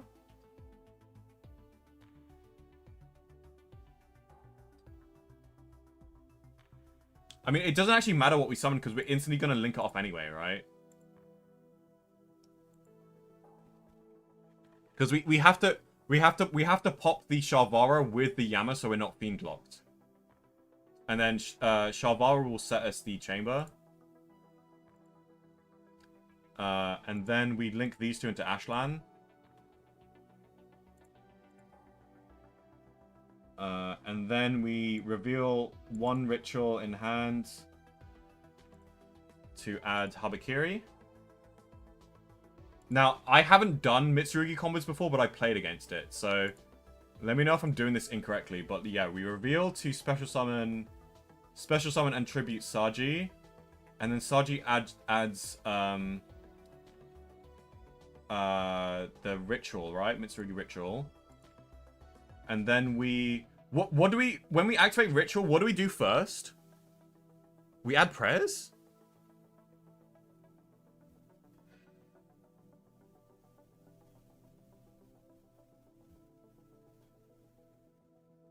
Oh, I see. Rage gives them the thought of going into A-Bow. Okay. So wait. So what do we add with Saji? We add Mitsurugi ritual, right? Why would we add prayers? Sorry, I'm actually not familiar with the Mitsurugi combos.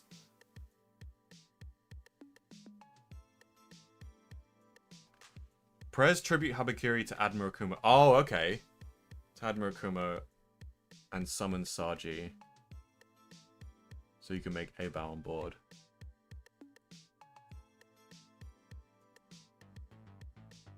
How are we getting ritual to hand? Oh, I guess this can add any Mitsurugi card, right? Yeah, okay. Okay. Wow, prayers is broken. Okay, so yeah, activate prayers, tribute this, special summon this, and then Habakiri effect to add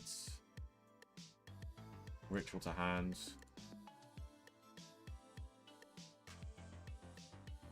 Oh wait, we didn't search with prayers, so prayers searches Murakumo. Okay. And then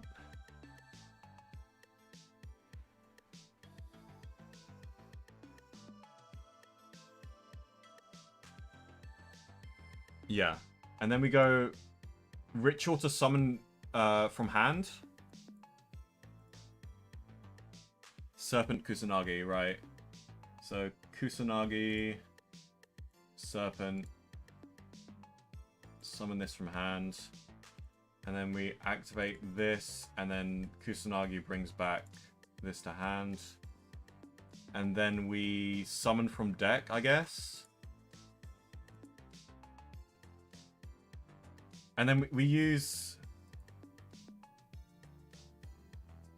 And we go into A-Bow, right? Yeah, to chain block that. I guess we just do these into A-Bow.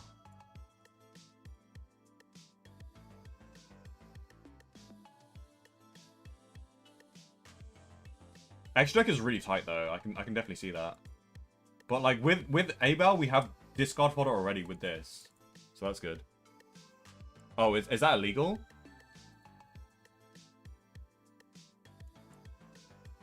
Why was that illegal? Oh, we need to include a fiend monster, right? Yeah, this requires including a fiend monster, right. Oh, you have to make Exciton? Interesting. Fair enough. If we had Moon of the Closed Heaven, this would be so much easier, because we would just shuffle back the Moon of the Closed Heaven and make Moon of the Closed Heaven. But I guess it's the same thing, so... Yeah, okay, well anyway, let's just do this part of it first. So I'm guessing with Ritual, we just go... this to summon Habakiri from deck.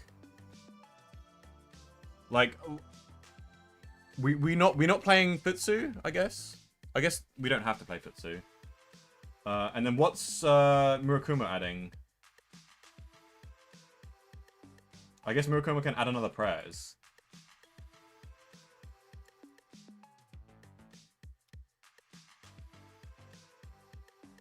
Yeah, as I thought, yeah, add prayers.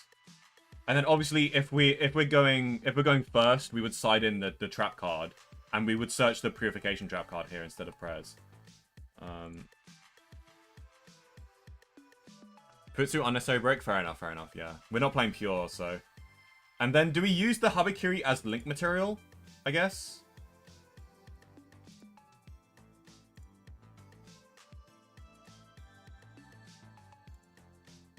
Yeah, and I guess we just use this, and this to go into A-Bow.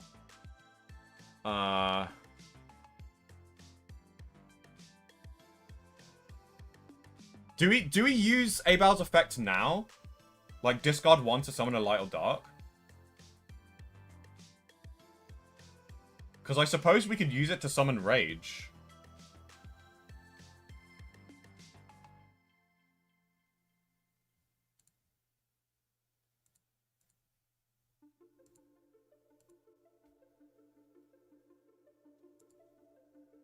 Like this. Says you can revive off of the trap. Right, yeah.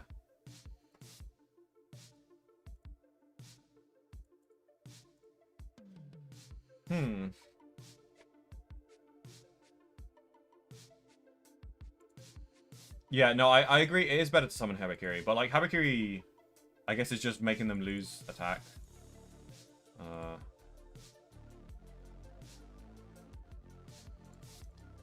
So yeah, this is basically just like, so this if we use that to summon back Habakiri, then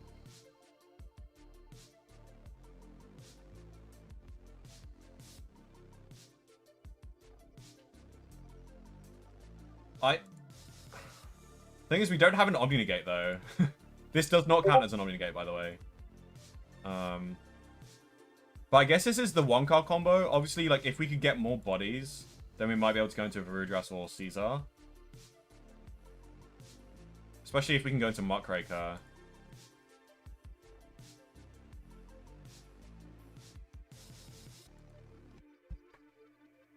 Yeah, Purification if we're going first, yeah.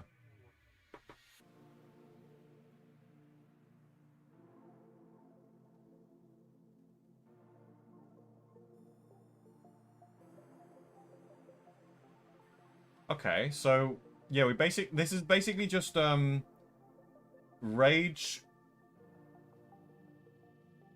Murakumo,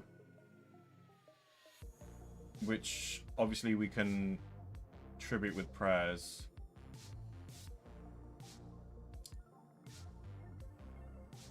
Are we adding something specific with prayers? Like, are we just adding another Habakiri to hand?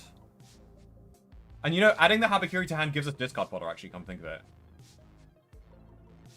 Yeah. So like when we go prayers, we actually have all the discard fodder. I actually really like how like it provides like Abal makes use of the Mitsurugi engine as discard fodder, which is really cool. Don't need to add. I mean, well, we might as well. There's no reason not to, right? So then this is how we go prayers into this to actually trigger the board wipe, right? And then we can even add another card off of Mitsurugi, Murakumo. So we can add prayers to hand as well for follow-up. But it's like pseudo follow-up though. Wow, this engine's so efficient actually. This is my first time actually like playing with the Mitsurugi engine. This stuff is legit. This stuff is actually legit. I don't like how Habakiri reduces attack though, because we have less damage from Nightmare Pain. But I get it though. I get it.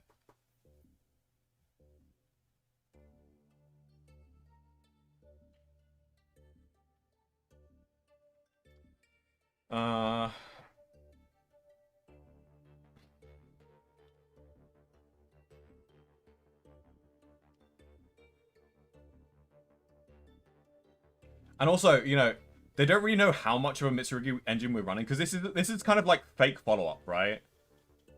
But like, I do like how Abal is basically discarding 3 cards, right? Because like here we can use Abal to discard the Habakiri. So that's actually really cool. I do love how we don't need to worry about the discard for Abal, and we can just use. And oh my god, this is gonna draw us so many cards as well. And draw cards equals the number of monster types in your graveyard. Yeah, that's huge. Because we have Reaper Docus, we have Ashlan as a Cyburst, we have obviously Fiend and Reptile. So we get to draw 4 cards. So Abal is actually like custom for this deck. But I definitely don't want to run Abal in Fiendsmith Yubel. I don't think it's worth running Abal in Fiendsmith Yubel. But in this deck specifically, it's actually so good. It's actually just really good, really good. Prez or Mirror? I run Mirror just for the infinite searches. Yeah, that's a good point, because Mirror does give you a decent grind game, right? I guess? Because, like, if this Prez was a Mirror instead, we can just use... How does Mirror work again? It's like, you can summon from grave, right? Ritual monster from hand or graveyard, demon source from your hand or field. Yeah. So, like, you can just tribute, like, something on field and then summon something from graveyard. The only issue is that it's, like, hard to get stuff that's, like, banished back. So, like, if they bestial, like, the Murakumo, then that's really annoying.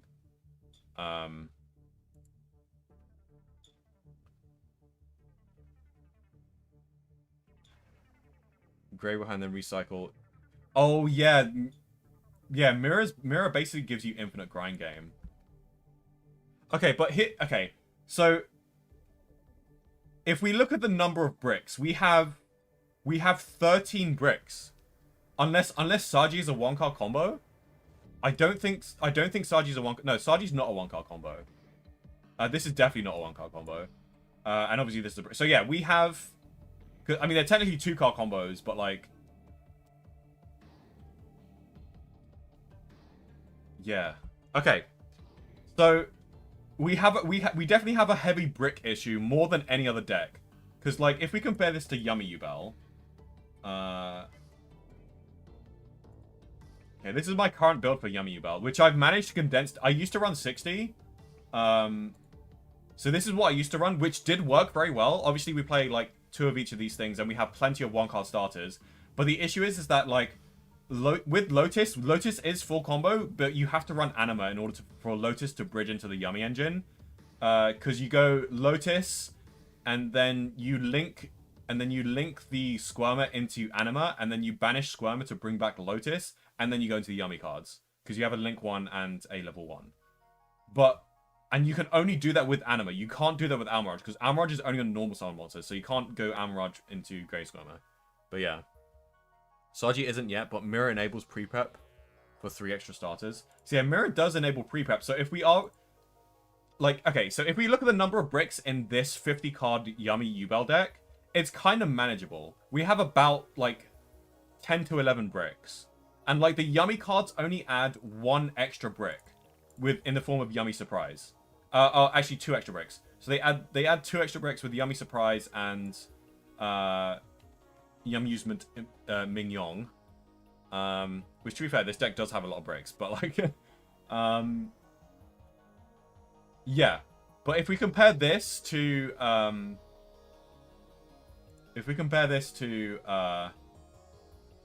the, I have a lot of decks, by the way. Mitsurugi. Here we go. So Yummy only has 2 bricks, whereas if we compare to Mitsurugi, the Mitsurugi engine is gonna add 1, 2, 3, 4, 5, 6 bricks. Like 6 bricks compared to just 2 bricks of the Yummy engine. Like that's kind of insane. Yeah. I think we have to go 60.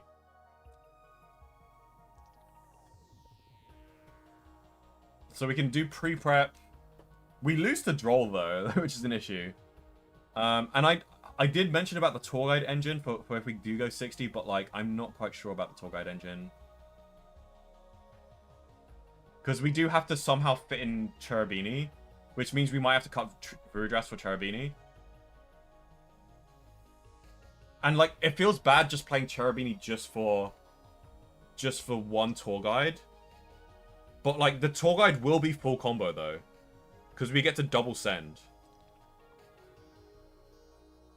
And it's only full combo if we send 2 Fiends, basically. Desiree could be cut. Yeah, Desiree is cuttable. That's true. And you know what? I do like cutting Desiree because, like, with Aerolita, we can always just go into, like, Caesar. So, like, for example, if we cut this, then we go into Aerolita even if we already have the 2 dumps. Like, Because the only time when we don't need to double dump, or single dump, technically. So we need to single dump if we just open Habakiri or Prayers. And we need to single dump if we just open Samsara Lotus. But if we have both of these, then we don't need to do an Aerolita dump. But we can just go Aerolita anyway, dump like an Engraver for extra follow-up, and then use half of that Aerolita to go into Caesar instead of going into Desiree. So yeah, cutting Desiree is cuttable. Because we literally only summon Desiree if we don't need to go into Aerolita. And the only times we don't need to go into Aerolita is if we open the 2-card combo of Lotus plus Habakiri. So, yeah.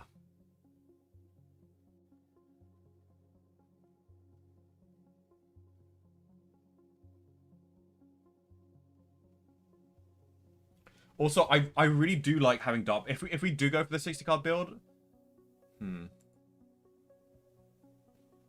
like, look at these bricks. It's just, these bricks are staring at me, and it's just like, oh.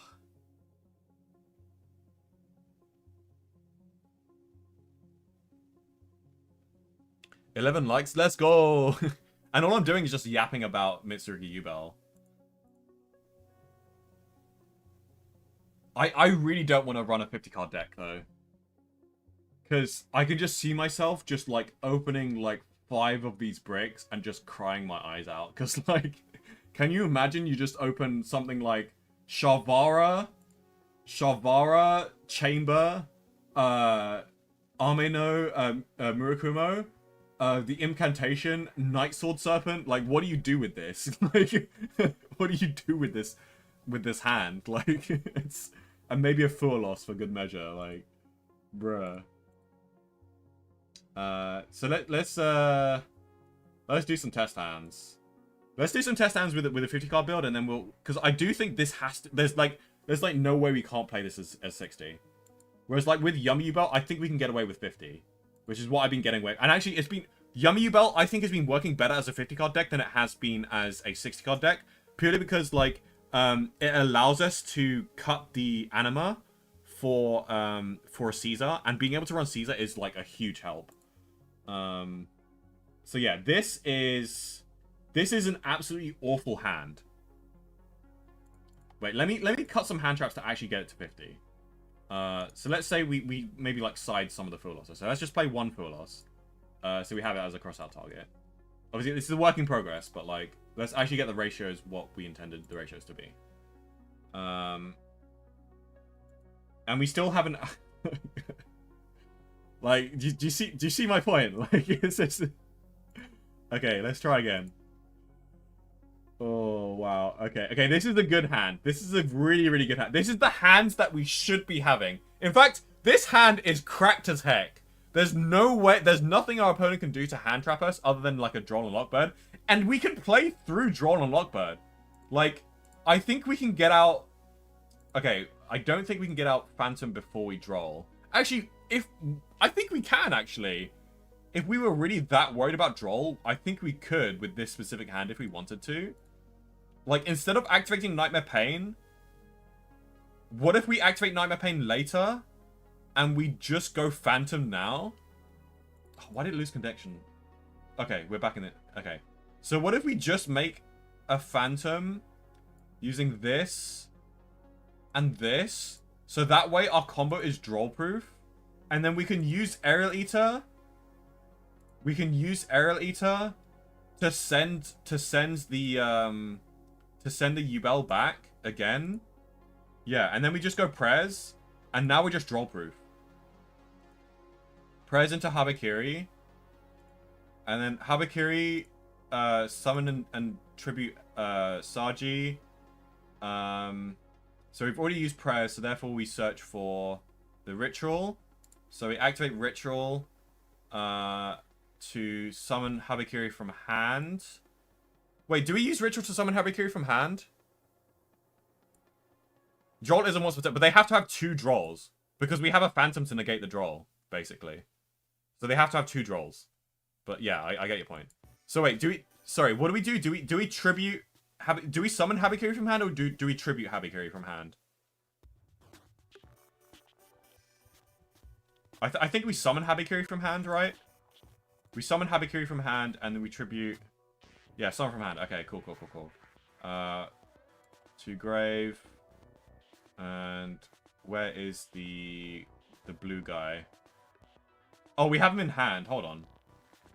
Wait, we have Kusanagi in hand. Does that changes the combo, doesn't it? Hold on. Ritual... So one reptile from your hand by tributing from your hand. Okay, it says hand, deck, or field. That's broken. Okay, so I guess we use the Kusanagi from hand. Okay, yeah. These Mitsurugi cards are freaking broken. I didn't... Because I've never actually used the Mitsurugi cards myself, but I've always played against them. So I knew they were OP, but I didn't realize they were this, like, flexible and OP. What the hell? Okay, and then we go Night Sword Serpent, summon itself, and then this to add back Ritual. And then we have Engraver as well in hand. And then we go Ritual, summon from deck. We summon this, and then Mitsurugi thingy adds us prayers. Which this would be the trap card if we go in game 2, going first.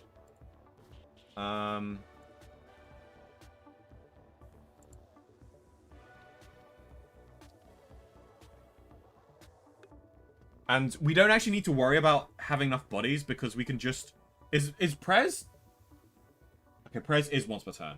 I thought it was one of those things where you could, like, do both of the effects in the same turn. But no, it's once per turn. Okay, that's fine. But, like, we actually don't need the extra bodies here because the Engraver gets us full Fiendsmith combo, so... yeah, we activate Tract. And then we go Luri into... the Link 1. Where's our Lakma? And then we go Lakma. Lakma can send this. Let's get the Requiem in the grave before we forget. And this is like Droll-proof as well. This is a Droll-proof combo. That's insane. And then we do these two into sequence. So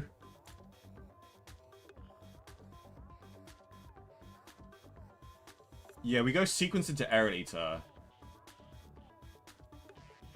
So these two. And we still have Engraver's Grave Effect as well, which might help us making a Caesar. So we go Aerial Eater into... did I mess up the link zones, by the way? Hold on, let me just... Let's pretend that I summon the Phantom in the far zone. Yeah, let's pretend that we did that. Okay. So Aerial Eater will dump... Spirit of Yubel, and then we go... Wait.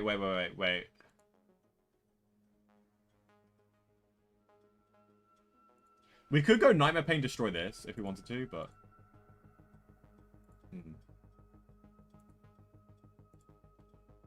These two into Yama. We could go Nightmare Pain, destroy Yama, actually, as well, if we need to. But Yama will add this.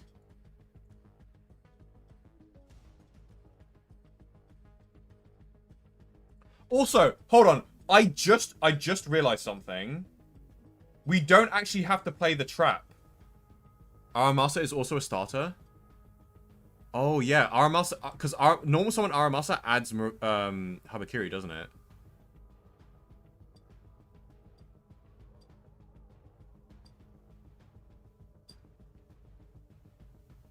Yubel has a branded fusion now.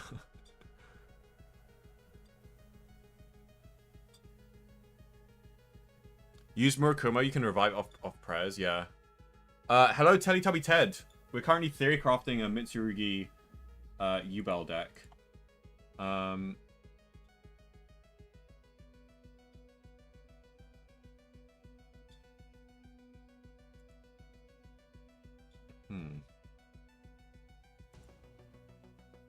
There's so many options.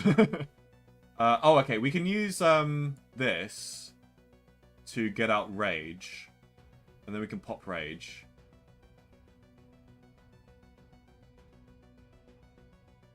I guess we shuffle this back.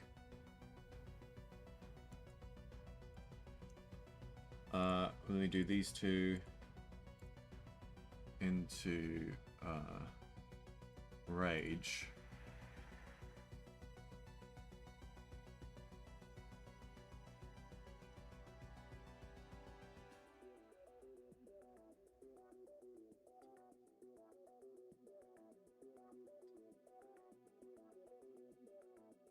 Hmm. Uh...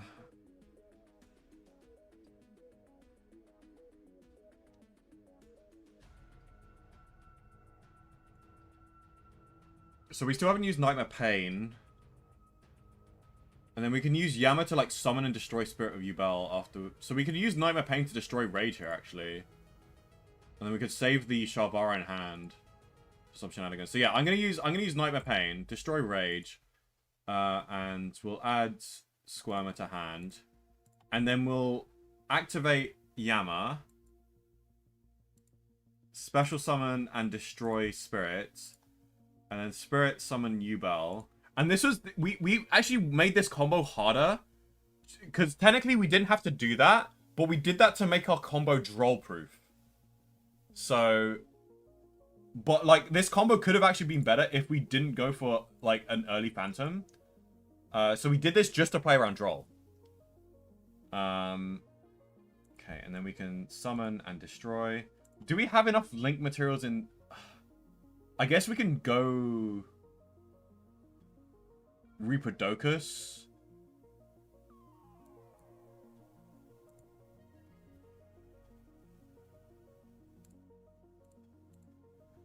I don't know if that was necessary to do that, by the way, but it's fine.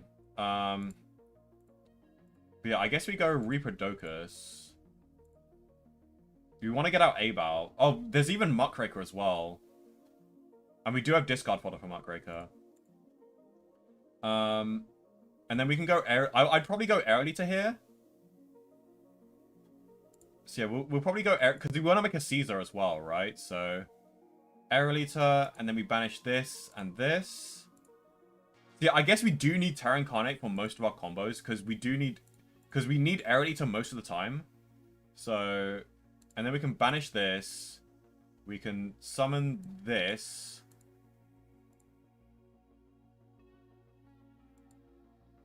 And then pop this. And, okay, so we can get out Abal, but, like, we aren't going to be able to get the trap here, unfortunately. But I actually don't think we need the trap because we can summon back... I think we can actually just cut the trap. Like, we just cut Chamber. It's just a brick that we don't need to play because we can always get it out with Abal. Right? I think that's what we should do. And then... Wait, do I not have enough bodies? You know... Hold on. Okay, this can special summon a Mitsurugi from the grave. So actually, we can link off the Ameno if we really need to.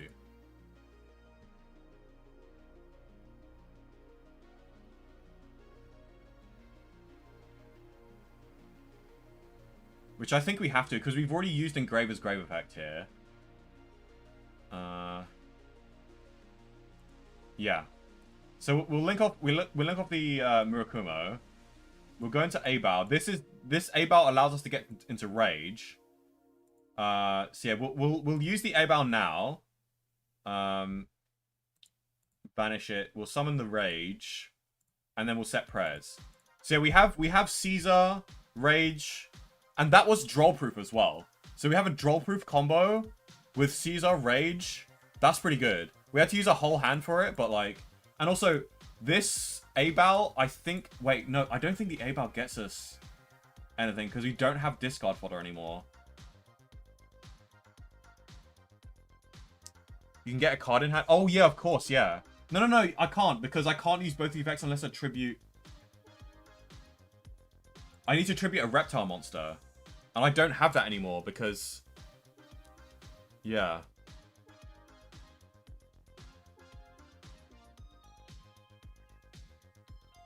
So, unfortunately, Abal's not going to get any value here. Wait, didn't we... Hold on, didn't we just forget to use Rage's effect to add back to hand? I think we did, right? So, we actually do have a card in hand, right? Yeah, because we forgot to use Rage... Because we popped Rage, but we forgot to use Rage's effect to add back to hand. So, we can just add back Engraver to hand, and then just keep it in hand as discard fodder for Abal. So, we actually do have Abal discard fodder here. And then we just use... So we'll probably just use Abal to destroy a card in the field. If we need to. But yeah, this, I mean, this is enough to kill any deck going second, pretty much, right? Like, we have a board wipe with prayers. We have rage on field. It kind of loses to a Dark Ruler no more though, but like, we could have actually avoided. Actually, no. Instead of summoning rage, because we knew we had the discard fodder for next turn, we just summoned back Habakiri with Abal instead of rage. That way, the prayers just gets way more value. Because this was correctly ritual summoned, right? So then now we can just do prayers tribute Mitsurugi thing, and then we have Engraver in hand for follow up, which is like pseudo follow up because, yeah. Oh, actually, we could have added back the spirit. I think no, I don't think we could have actually, because we need the spirit engraved. But whatever. It's pretty good. Who main deck? Yeah, no one main decks Dark Ruler no more. Yeah. I think it's definitely better to summon Murakumo first with Abal rather than summon Rage. In fact, yeah, it's actually way better.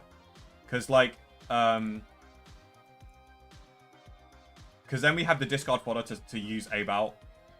Even if, like, let's say we forgot to use Rage's effect to add back to hand. We decided not to for whatever reason.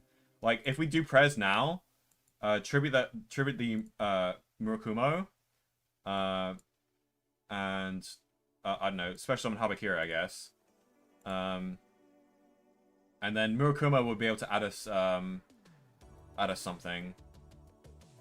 I don't know what we would add. I guess we'd add another prayers. And then prayers would add Habakiri. So we just have crazy discard fodder. And then we just activate Abal, banish. And we don't even have a lack of board space either. Like, and then rage into SP. Yeah, this is all just like so good.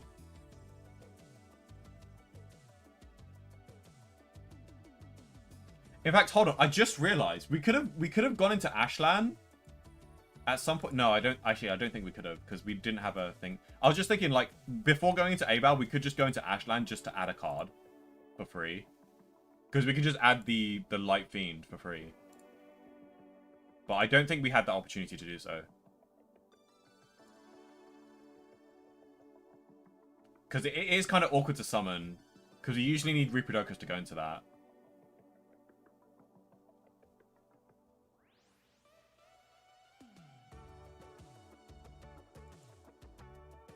This deck actually requires a lot of skill, though. I just realized. This deck requires like a whole new skill set of comboing, because you got to understand how the Mitsurugi cards like bridge into this.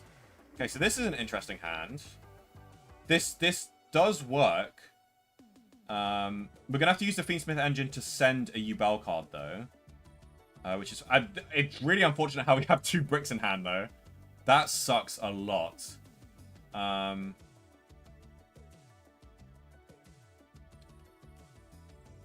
We can tribute Kusanagi from hand, right?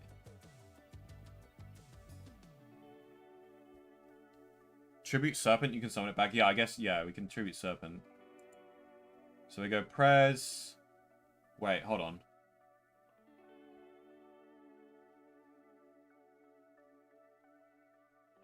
Oh, you know what we could do? We could tribute Night Sword Serpent. Oh no, wait. We have to tribute a Mitsu. Oh no, we tribute any reptile monster. Okay. So yeah, Prez will add Habakiri. And then we can also summon Kusanagi from hand as well. That's pretty cool. Necessary to add back Ritual.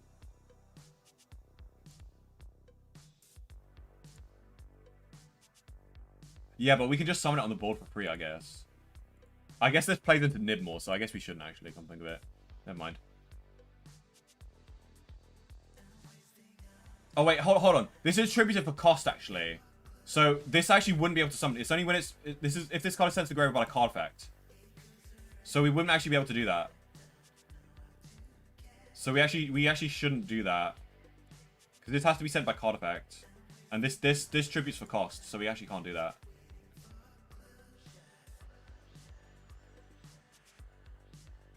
So I guess we just activate prayers, add if that prayers gets Asher, that'll be quite troublesome though.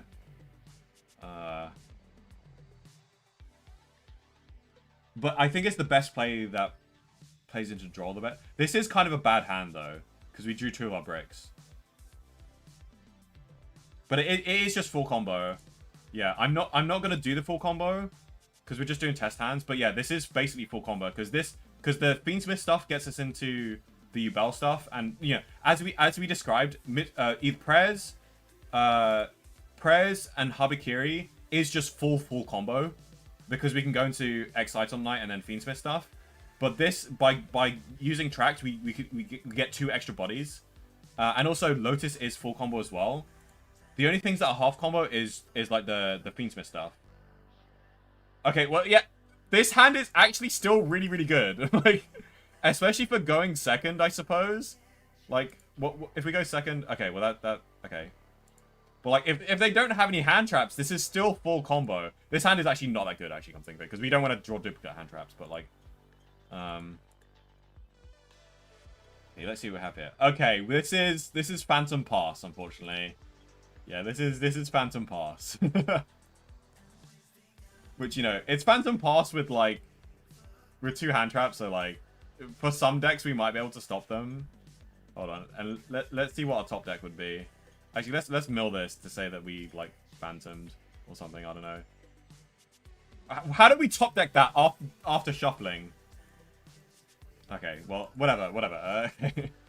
This is the 50 card build, by the way, so like, it does have some bricky issues. Okay, yeah, this is full combo because we can go throne, and like having the Ame no Murukuma in hand is kind of like a surprise factor. Also, we could just normal summon Lakma and then use throne to destroy Spirit from deck.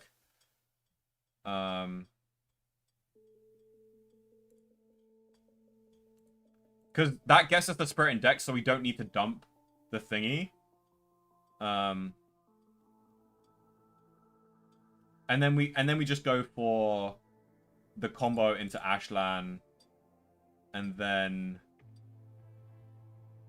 well, yeah, we'll go for Aerial Eater to dump the Light Fiend, and then we'd add back the Light Fiend. But yeah,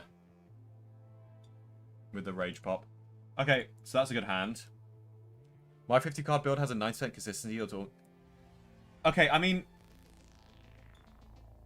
that's true, but I guess you're actually counting the you're counting Engraver as a 1-card combo as well. Which, to be fair, you can count, but like, it's not a true 1-card combo. It's a 1-card combo to like half the combo. But to be fair, like the Mitsurugi cards, all they add is just a board wipe. And if you have, yeah, all the Mitsurugi cards add is just a board wipe to your end board. And a couple of bodies. And also it reduces attack. Which you don't actually want to reduce the attack, so it's like, yeah. But no, yeah, this is full combo. Come think of it, yeah, I guess we could get away with playing 50 cards. Okay, well, this looks bad, but it is full combo. If Habakiri resolves. It does lose to an Ash Blossom, though.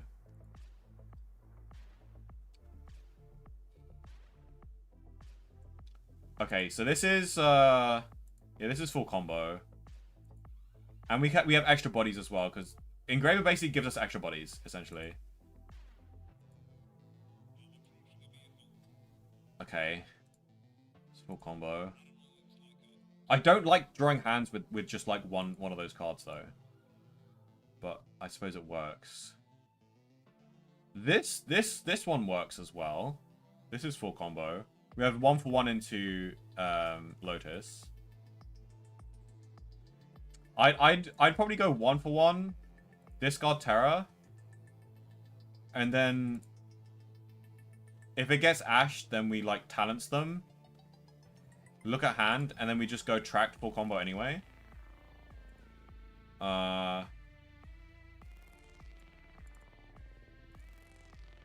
But, like, I don't want to play into Droll, so I think here I would go for a Phantom right here. Actually, then again, hold on. We actually don't need to do that. Because if we're using the Phantom to play around Droll, then we can simply just do this. Summon this. We can set Nightmare Pain. And then we can keep the Spirit in hand and then make Phantom with this. So now we're Droll proof. And then we activate this and we destroy this from hand. And then we can summon Yubel. And when we make Aerial Eater, so obviously we would have a Squirmer in hand as well.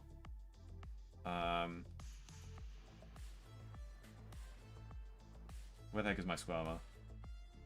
There it is. We can go for like a Abal pretty easily as well. Oh, we can go for a Varudras actually. I'd probably go for a Varudras. Maybe not an early Varudras, but like at some point during the combo we can go for a Varudras. Because we would like, yeah. But yeah, this probably results in a Varudras at some point. I don't think we go Varudras now because I think we do need Yubel to like summon from the deck and destroy and stuff. Yeah, we can. So when we summon Aerial Eater, we can shuffle back the Yubel and the Spirit of Yubel, because we do need at least one Spirit in the deck so we can destroy it with Phantom. Do bear that in mind, guys. But yeah, this is why this deck has a lot of skill play. Just as much as Yummy, but in a different way. Like, if you play Yummy Yubel, like, you still need to, like, practice this deck before you play it. But, yeah. Okay, cool. So this is a really good combo. Board White Pool combo, potentially Omni that negates Dark Rune no more, and Habakiri. Can end in Desiree if wanted. Yeah. What did we say that we wanted to cut Desiree for? Oh, we wanted to potentially cut Desiree for the tour guide package, but if we're running 50 cards, I don't think we need the tour guide package, because the tour guide package does add extra bricks, which is kind of risky. So yeah, this is full combo plus some bodies. I probably do a similar thing with normal summon Lacrima, just because Lacrima's really hard to hand trap, and then activate Throne, destroy Spirit from deck. So yeah, this deck is pretty. I think this deck is pretty good at 50. We'll play 50. Ooh. Prez plus Saji. Okay. Tribute Saji. Special Saji adds. Add Ritual. Wait, no, hold on. Sorry, adds Habakiri. And then.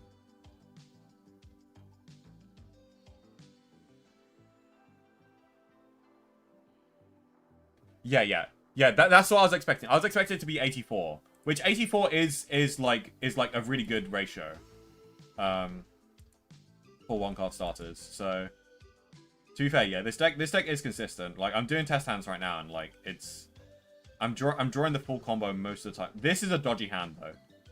Expect to get hands like this. Is this even playable? This is actually an unplayable hand.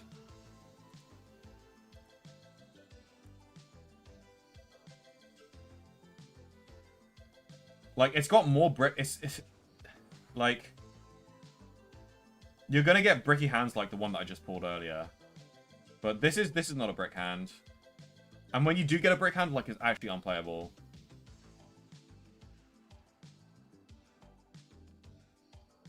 Okay, this is not a brick hand.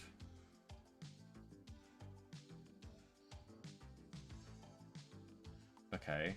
Yeah, with the terraforming, that makes it full combo. Because, like, the combo that we did earlier, that ended on, like, Abao plus Murakumo plus Phantom plus Rage. Like, that was a combo that, like, that's just with the one card Lotus. But if you draw Lotus plus Prayers, I imagine you can end on, like, probably a Varudras and maybe a Caesar on top of it. In fact, actually, a Desiree, actually. So I think we do keep Desiree. Because, like, the ideal end board, which we would have to, like, practice to actually get out the end board, would be... Ignore that, hold on. Would be Varudras, Desiree, Murakumo with a set prez. So this is assuming that we haven't sided in the thing, but otherwise, if we have sided in the thing, then this prez, replace this prez with the trap card with purification. We would have a Raging Grave. Also, I'm gonna cut the trap. I'm cutting this trap. We don't need to run this because we're going into A-Bow every single time. So we're just gonna rely on A-Bow to summon back Rage, and like the Mitsurugi engine gives us enough discard fodder for A-Bow anyway, so we're never not gonna have enough discard fodder.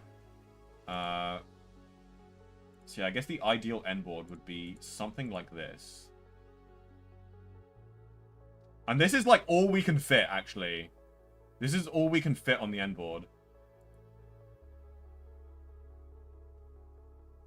So, like, that would be either here or here, depending on if we used A-Bow on our turn. Because we could have used this as link material. And who the heck is messaging me? Hi.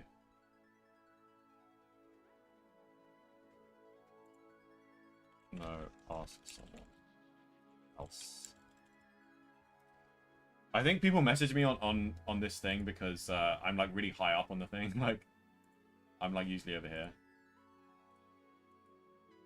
You're welcome, buddy.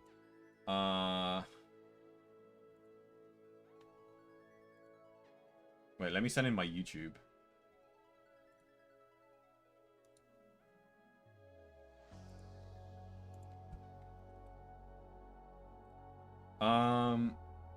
Why are there 18 people watching me? I'm not even playing Master Duel and there's 18 people watching me. That's crazy.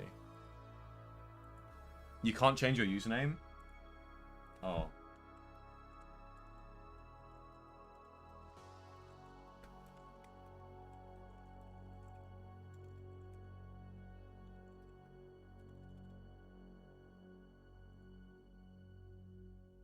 Because you're cooking with this? I mean, it's Doomed Promethean that's helping me cook, though. Like, I don't want to take all the credit. I may be the Yubel master, but I'm not the Mitsurugi master.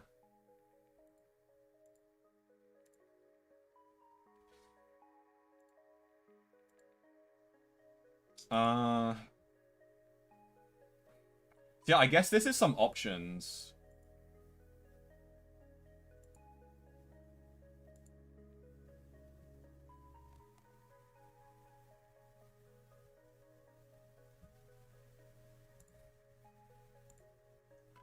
I'll link you guys this this thing. There you go.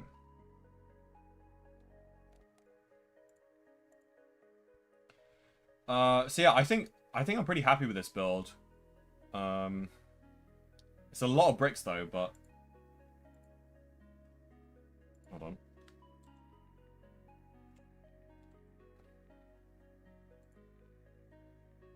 Okay, Habakiri plus Throne. We got Lotus, but we do lose to a single hand trap. We've got Engraver.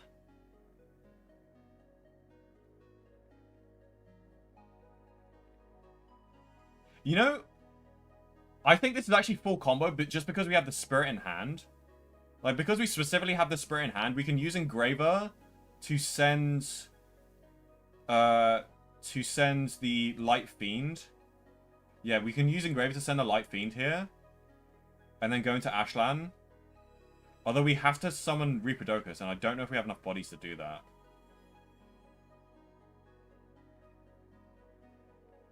Oh, we haven't used our normal summon, actually. So because we haven't used our normal summon, we can actually normal summon Night Sword Serpent. And we actually don't need to go into Reaper-Docus. Because this is a water reptile. So we can, oh my god, wait. So yeah, we can go Night Sword Serpent and then link this off with one of the Light Fiends or Arid Eater into Ashlan. Yeah, holy crap. Okay, so this is actually full combo. And then when we pop something with Yama's effect, we can use Yama to summon the Spirit of Yubel from the hand. Yeah. Yeah, Yama summons Spirit from hand, and then destroys Rage. I don't know. I'm pretty sure this is full combo, but, like, you have to have a lot of skill to actually understand how this is full combo. But I'm like fairly certain it's full combo. This is obviously full combo, because you just go 1-for-1 discard Shalvara. In fact, this is like Omega combo. We probably go, like... No, we go 1-for-1 first. But, like, Terraforming can get us Nightmare Throne for an extra extender. For, like, an easier Varudras or something, you know?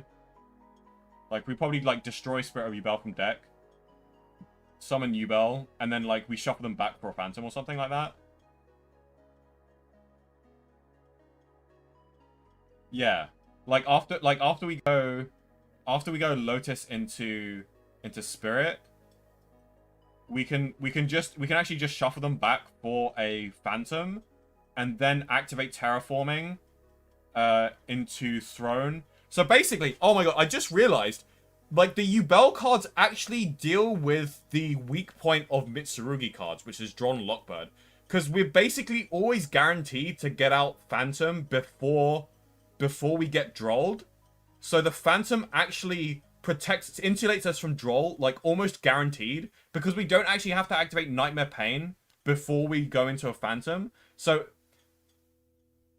and then with the Mitsurugi cards, we can use that to go into Erudita, and then Erudita to dump back the Spirit, so that we can continue to go through the combo that we were doing. Anyway, yeah, that's insane.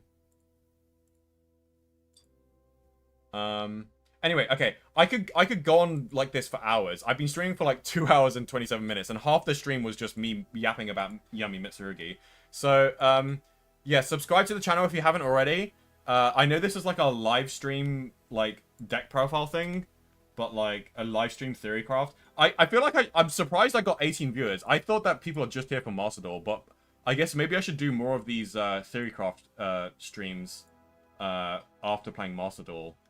Because I'm actually... But yeah, so thanks for showing up, and thanks for showing me how popular the theory crafting streams are. I guess I'll do more theory crafting streams in the future. Exactly why I chose to change to this instead of Snake Eye. Yeah, I imagine this is way better than Snake Eye Mitsu, because there's no way you can play around Droll. Whereas with Yubel basically counters the Droll and Lockbird, which is like the only counter to the Mitsu cards. It doesn't stop me from... And actually, it kind of does play into Fuelos quite well, I think. Does it? Does it play into Fuelos? Because, like, prayers you still have to summon from the deck, right?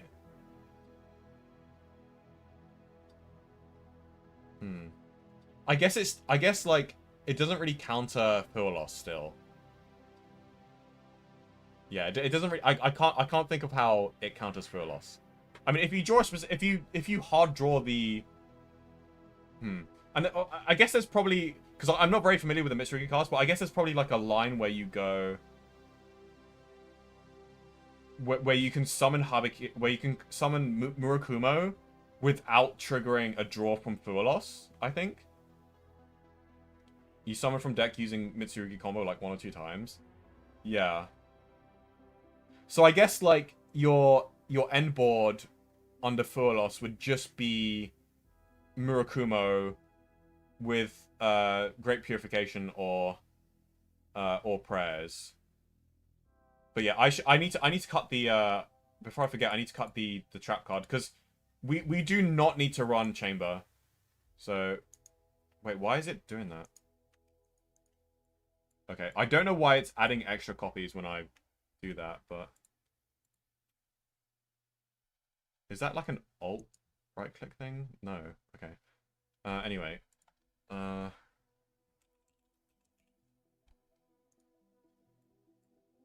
back another Fua.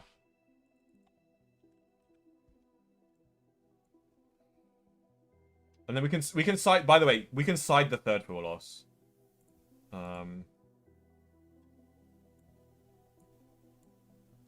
So the side deck isn't really real. The side deck is just like combo planning.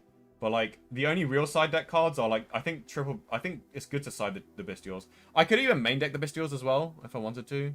But I don't think we need that many bodies for the combos. Like usually the combos like do themselves. Could you do Yubel Dragon Tail? Draco Tail? I could, but I don't think Draco Tail Yubel is as good as Mitsurugi Yubel. Because how would the Draco Tail stuff bridge into Yubel, and how would the Yubel stuff bridge into Draco Tail? That's the question. I mean, you obviously can play Yubel Draco Tail. The question is just like what do they do for each other? Because I don't think there's I don't think there's any direct synergy, but like you can play it because they're two really good engines. You know, the Yubel engine is a good engine, and the Draco Tail is a good engine. So there's no reason why you can't combine the two decks because they don't lock each other out of stuff. So yes, you can play Draco Tail Yubel, but like the reason why I spent so much time theory crafting this is because this could be a legit like reason. This could be a legit like best way to play Yubel. Because right now, I think there are 4 really good ways to play Yubel right now. In TCG format specifically. So we have, this is Fiendsmith Yubel.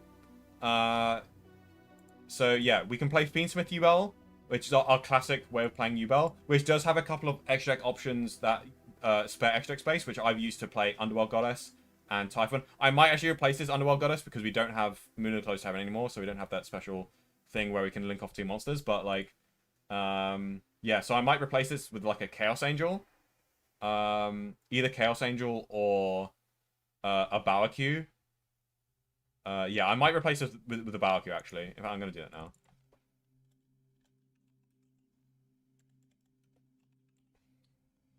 But like a Barbecue, actually, I don't know if I want to play a Barbecue. I'd rather have like some really good like option. We play Muckraker. But like Chaos Angel's a good option. Because I think Chaos Angel's better than a Barbecue. Because we need something good going second. And we don't need a Barbecue for the combos. Because we don't have enough discard for a Barbecue. Unlike the Mitsurugi build. Like, yeah, I really don't... I wanna emphasize that a Barbecue is like very overrated for Yubel players.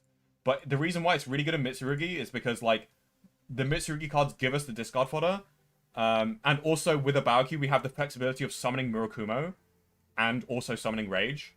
So, yeah, that's why it's very good specifically in Mitsurugi Yubel. But, like, okay, so the 4 ways to play Yubel. We have, we also have a pure Yubel as well. Where the heck is pure Yubel? I guess it's under P.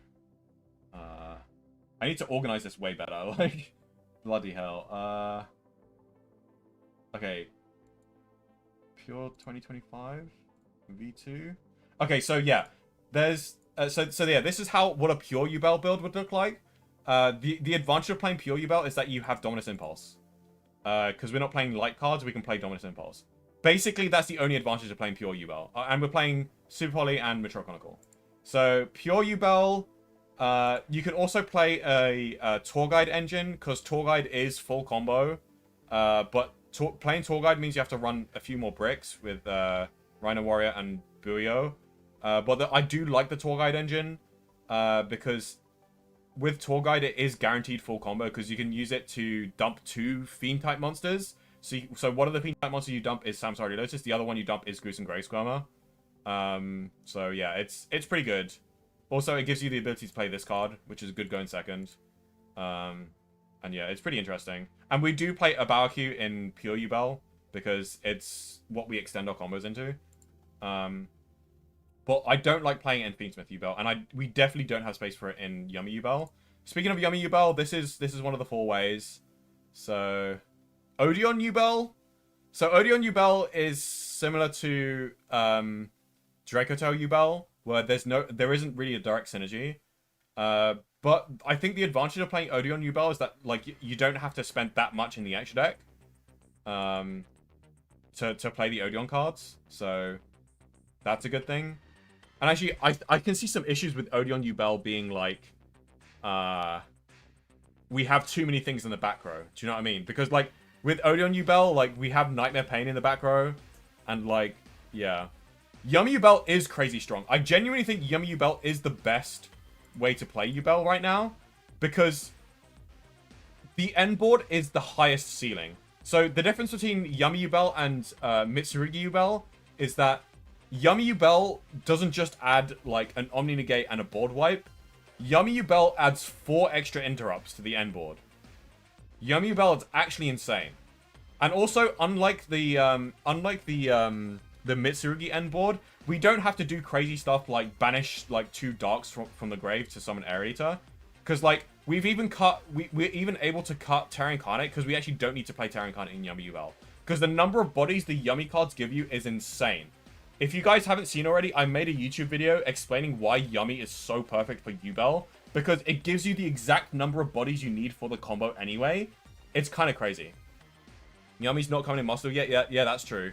But for us to play Mitsurugi Yubel in Master Duel, we do need to wait for Ashlan. So sure, it adds 4 interest, but how does it help going second? It actually does help going second because Marshmallow Yummy is a good extender that doesn't require normal summon, so they have to interrupt us multiple ways. So sometimes you do have enough gas to play through. And also, to go second, I'm playing stuff like Thrust, which, to be fair, you can play Thrust in the Mitsurugi build, which I think I do kind of want to play Thrust. Because, like, Thrust basically plugs the weakness of Yubel struggling to go second, basically. And also, Thrust is pretty decent going first, if you play Black Goat Laughs. And also, like, Black Goat Laughs is, like, good for Yubel because we have discard fodder, so that we can discard Black Goat Laughs, even if we're going second sometimes. But yeah, I might put this in the side though. But yeah, this is currently what I'm working with. But I do kind of like main decking it. Like, I don't know. Because against Mitsurugi, like, you can discard this off of the Omnigate thing, so like, I don't know. Anyway, yeah. I do think Yummy Yubel is the strongest, just because it has so much gas. Like, it's kind of insane. Like, all of these are 1-card combos. Like, from here, Throne, all the way to Marshmallow, these are all 1-card combos that get you into the full combo, including Yubel and Yummy engine. Whereas with the Mitsurugi cards, actually, that's the same with the Mitsurugi cards, technically. So, yeah. Which is why I think, like, Mitsurugi Yubel, like, might be just as strong as Yummy Yubel. Like, it's hard to say which one's better. Because... And also, this doesn't lose the droll that badly. Because the first thing you do is... The first time you can get drolled is off of Cups Yummy Way. And if you get drolled after Cups Yummy Way, you still have a really, really good combo. Because you go into Reproducus, you go into the Fiendsmith line. The Fiendsmith line can get you... Instead of going to the Yubel engine, you actually go... If you get drolled, instead of going to the Yubel engine, you use the Fiendsmith cards to go into the Unchained card. So you use Eredita to dump Shavara. And then you use Yama to add back Shavara from the grave. And then you can go into Rage. So your end board is like the 4 interrupts with the Yummy cards. And Rage, which is 3 interrupts. So you have 7 interrupts under Droll. So it's really good. Oh yeah, less bricks. That's the important thing. That's why I think Yummy Yubel is better than Mitsurugi Yubel. Because it's got a higher ceiling and it's got less bricks. Because the only bricks that Yummy Yubel adds to it is just 2. With Yummy Surprise and Yummyusement Mignon. Those are the only 2 bricks it adds. Whereas if we look at the... Yeah, thanks for pointing that out, by the way. Zethany. Sorry, I don't know how to pronounce your name. But, like, if we look at this, like, we have 1, 2, 3, 4, 5, 6. That's insane. That's actually insane. The fact that we're adding 6 bricks to this deck just to make use of the Mitsurugi cards, like, it's kind of rough. Like, we are going to brick a lot more often with this deck than we are going to with the Yummy cards. And I think the Yummy cards... I think we have more space for hand traps in the Yummy build. So I do think Yummy is slightly stronger. But there are some disadvantages. But with the Mitsurugi cards, Mitsurugi does make the deck better going second. Only slightly better. Only slightly better. But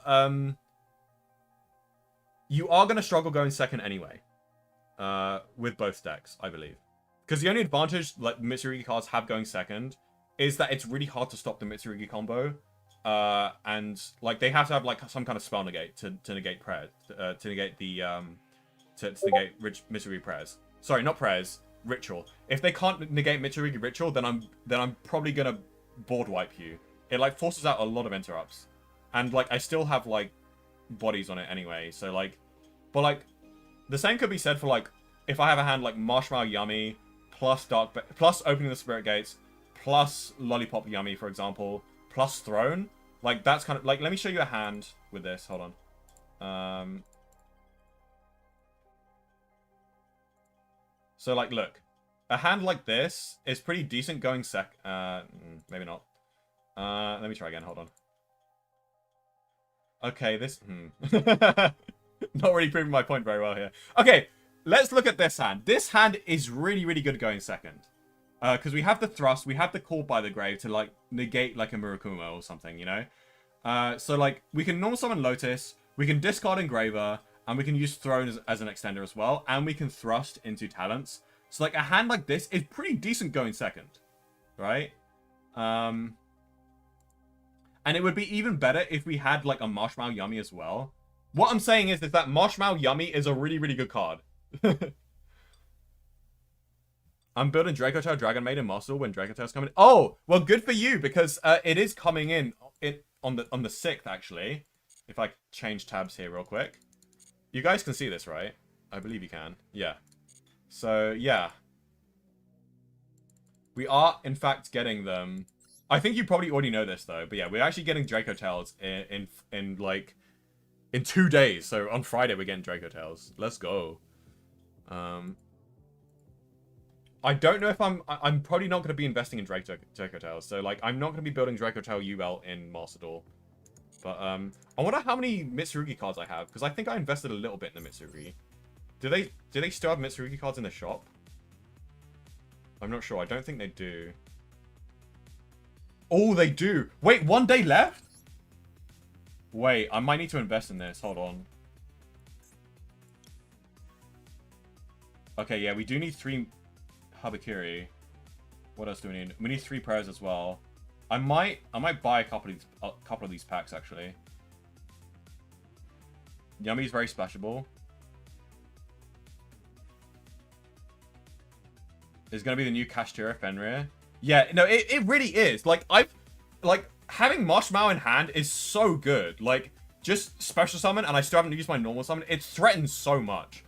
Like, because Marshmallow Yummy is just full combo without normal summon. It's so insane. Like, you go Marshmallow Yummy, link 1, get the field spell, summon it back, and then you go into the one that searches 2 Yummies. Still haven't normal summoned yet, by the way. And then you go both of those Yummies, you use Cupsy to search for Surprise, and then you go into Reaperdocus, and then you use Surprise to summon back the Marshmallow. The Marshmallow brings back Surprise to the hand. And then you use Reaperdocus to turn Marshmallow into a Light Fiend. And then you go... wait, let me get this up so you guys can see. And then you go... Requiem. And then Requiem is basically full Yubel combo. And if at any point they interrupt you, if you still have your normal summon, so you can just go, okay, nice Imperm. Anyway, normal summon Dark Beckoning Beast. Or like, nice Imperm on my sequence. Anyway... normal summon Lotus, go full Yubel combo anyway. Like, like, Marshmallow's such an insane card. And this is why Yummy Yubel is the best build. Because you have so many pushers. It's insane. Like, Dark Beckoning, like, you have Throne, which is an extender without normal summon. Or it's a starter as well. You have Marshmallow. You have normal summon any of these is full combo, but I only play one of them. So if I go normal summon Dark Beckoning Beast and link into Almirage, these just become extenders in hand. So these are not only starters, but they're also extenders, which is so insane. Because it's like, if my Dark Beckoning Beast gets impermed and I have one of these in hands, it's still full combo. Like, this deck is impossible to hand trap. It's actually insane. Yeah, this deck just hits different. Like, Engraver isn't actually full combo though, by the way, because unfortunately, and also Lotus isn't full combo. So there's only 15 true 1-card starters. But if you open Lotus or if you open Engraver, then you're still doing your standard Fiendsmith Yubel combo, right? you're basically just doing the Fiendsmith Yubel combo but without the Yummy cards. So, yeah, there we have it. Anyway, so I think I'm going to open a couple of packs with this. Just because I know that the next pack isn't going to have the Yummy stuff. And there's only 1 day left, so I'm going to invest a little bit more in this. Just because I know that Mitsurugi... Oh my god! What a pack! Holy crap! Look at this! Look at this! We got Prez and Murakumo, which were the exact cards that we needed. Oh my god, okay. I don't know if I should quit while I'm ahead here. What? Oh my god. Yeah, exactly. The exact 2 cards we needed. Oh my god, what an insane pull. That's actually crazy. Okay, what more do we need? Because I think we have most of them. We just need like one more Habakiri, right? And that's it. So I don't know if I should be buying this pack anymore. Oh my god, this luck is insane actually. Because I didn't pull any of the cards that I didn't want. Like, look, I didn't pull any Ancient Fairy Life Dragon, any of the Argo Stars. I didn't pull any of the Orcus cards. Oh my god, that's insane. I did pull 3 of this, but like... No, actually, hold on. I didn't actually pull 3 of this. I think I crafted that. Because I was building a Shining Sark deck just to show my friend. But yeah. Yeah, I built a full Shining Sark deck. It's a really bad deck, but like it's kind of cute. It uses some Kashtira cards. And yeah. Anyway, I should probably end stream there because it's good. How long have I been streaming? Like, yeah, streamer luck innit? Like, the streamer luck always hits. Yeah, I think I'll quit while I'm ahead and just like I'll craft the 3rd Habakiri. So I don't care if this expires. I think like pulling 2 of them, exactly what I need is like, yeah. That's so perfect. So perfect. Oh my god. The new Shining Sark support looks good. Wait, is there new Shining Sark support? 1 more pack? Trust. No. It's fine. I'm fine spending just 30 URs on this. I'm not... I'm not... Like, I'm gonna quit while I'm ahead. Like, this is... You should not gamble, kids. Do not gamble. So yeah, hopefully we can get enough gems. I'm not buying gems, by the way. But hopefully we can get enough gems to save up for the Yummy stuff. Which, I don't know when the Yummy stuff is coming out. It could be next month or it could be later on. Next month we could get the, what's the other Justice Hunters cards? What was it? What's the other Justice Hunters? K9, right, that K9 card. So we could be getting the K9 cards next month. And they could be saving the Yummy cards for the last thing. Or if they release the K9 and the Yummy cards in 1 pack, that would be so insane. But yeah. Also, you could play K9 Yubel as well. But like, similar to with the Draco Tower cards, there's no direct synergy between K9 and Yummy. Sorry, K9 and Yubel, because the K9 cards can bridge into Yummy into Yubel. The K9 cards can bridge into Yubel, but they can't bridge into but the Yubel cards can't bridge into K9, unfortunately. So yeah. Let's go gambling. I had a list posted. Oh, you had the K9. Were you the one that theory crafted K9 Yubel as well? Cool. Anyway, I think I'm gonna end stream here. I've been streaming for way too long. So yeah. Let me just switch the things to Master Duel. There we go. Oh, I didn't have the Mitsurugi Yubel theory crafting thing. Hey, let me... Okay. There we go. But yeah, thank you guys so much for watching. I'm surprised you guys enjoyed that. I didn't expect to get that many views. I increased in views, even though I was only yapping about theory crafting and not playing Master Duel.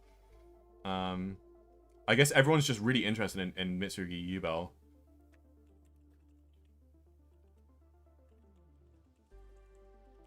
Okay, so yeah, thank you so much for watching, and I'll see you all on Friday, where we'll be playing some more, 10 more hours? No, I can't, my voice won't be able to handle it. But yeah, thank you so much for watching, and I'll see you all on Friday. Bye!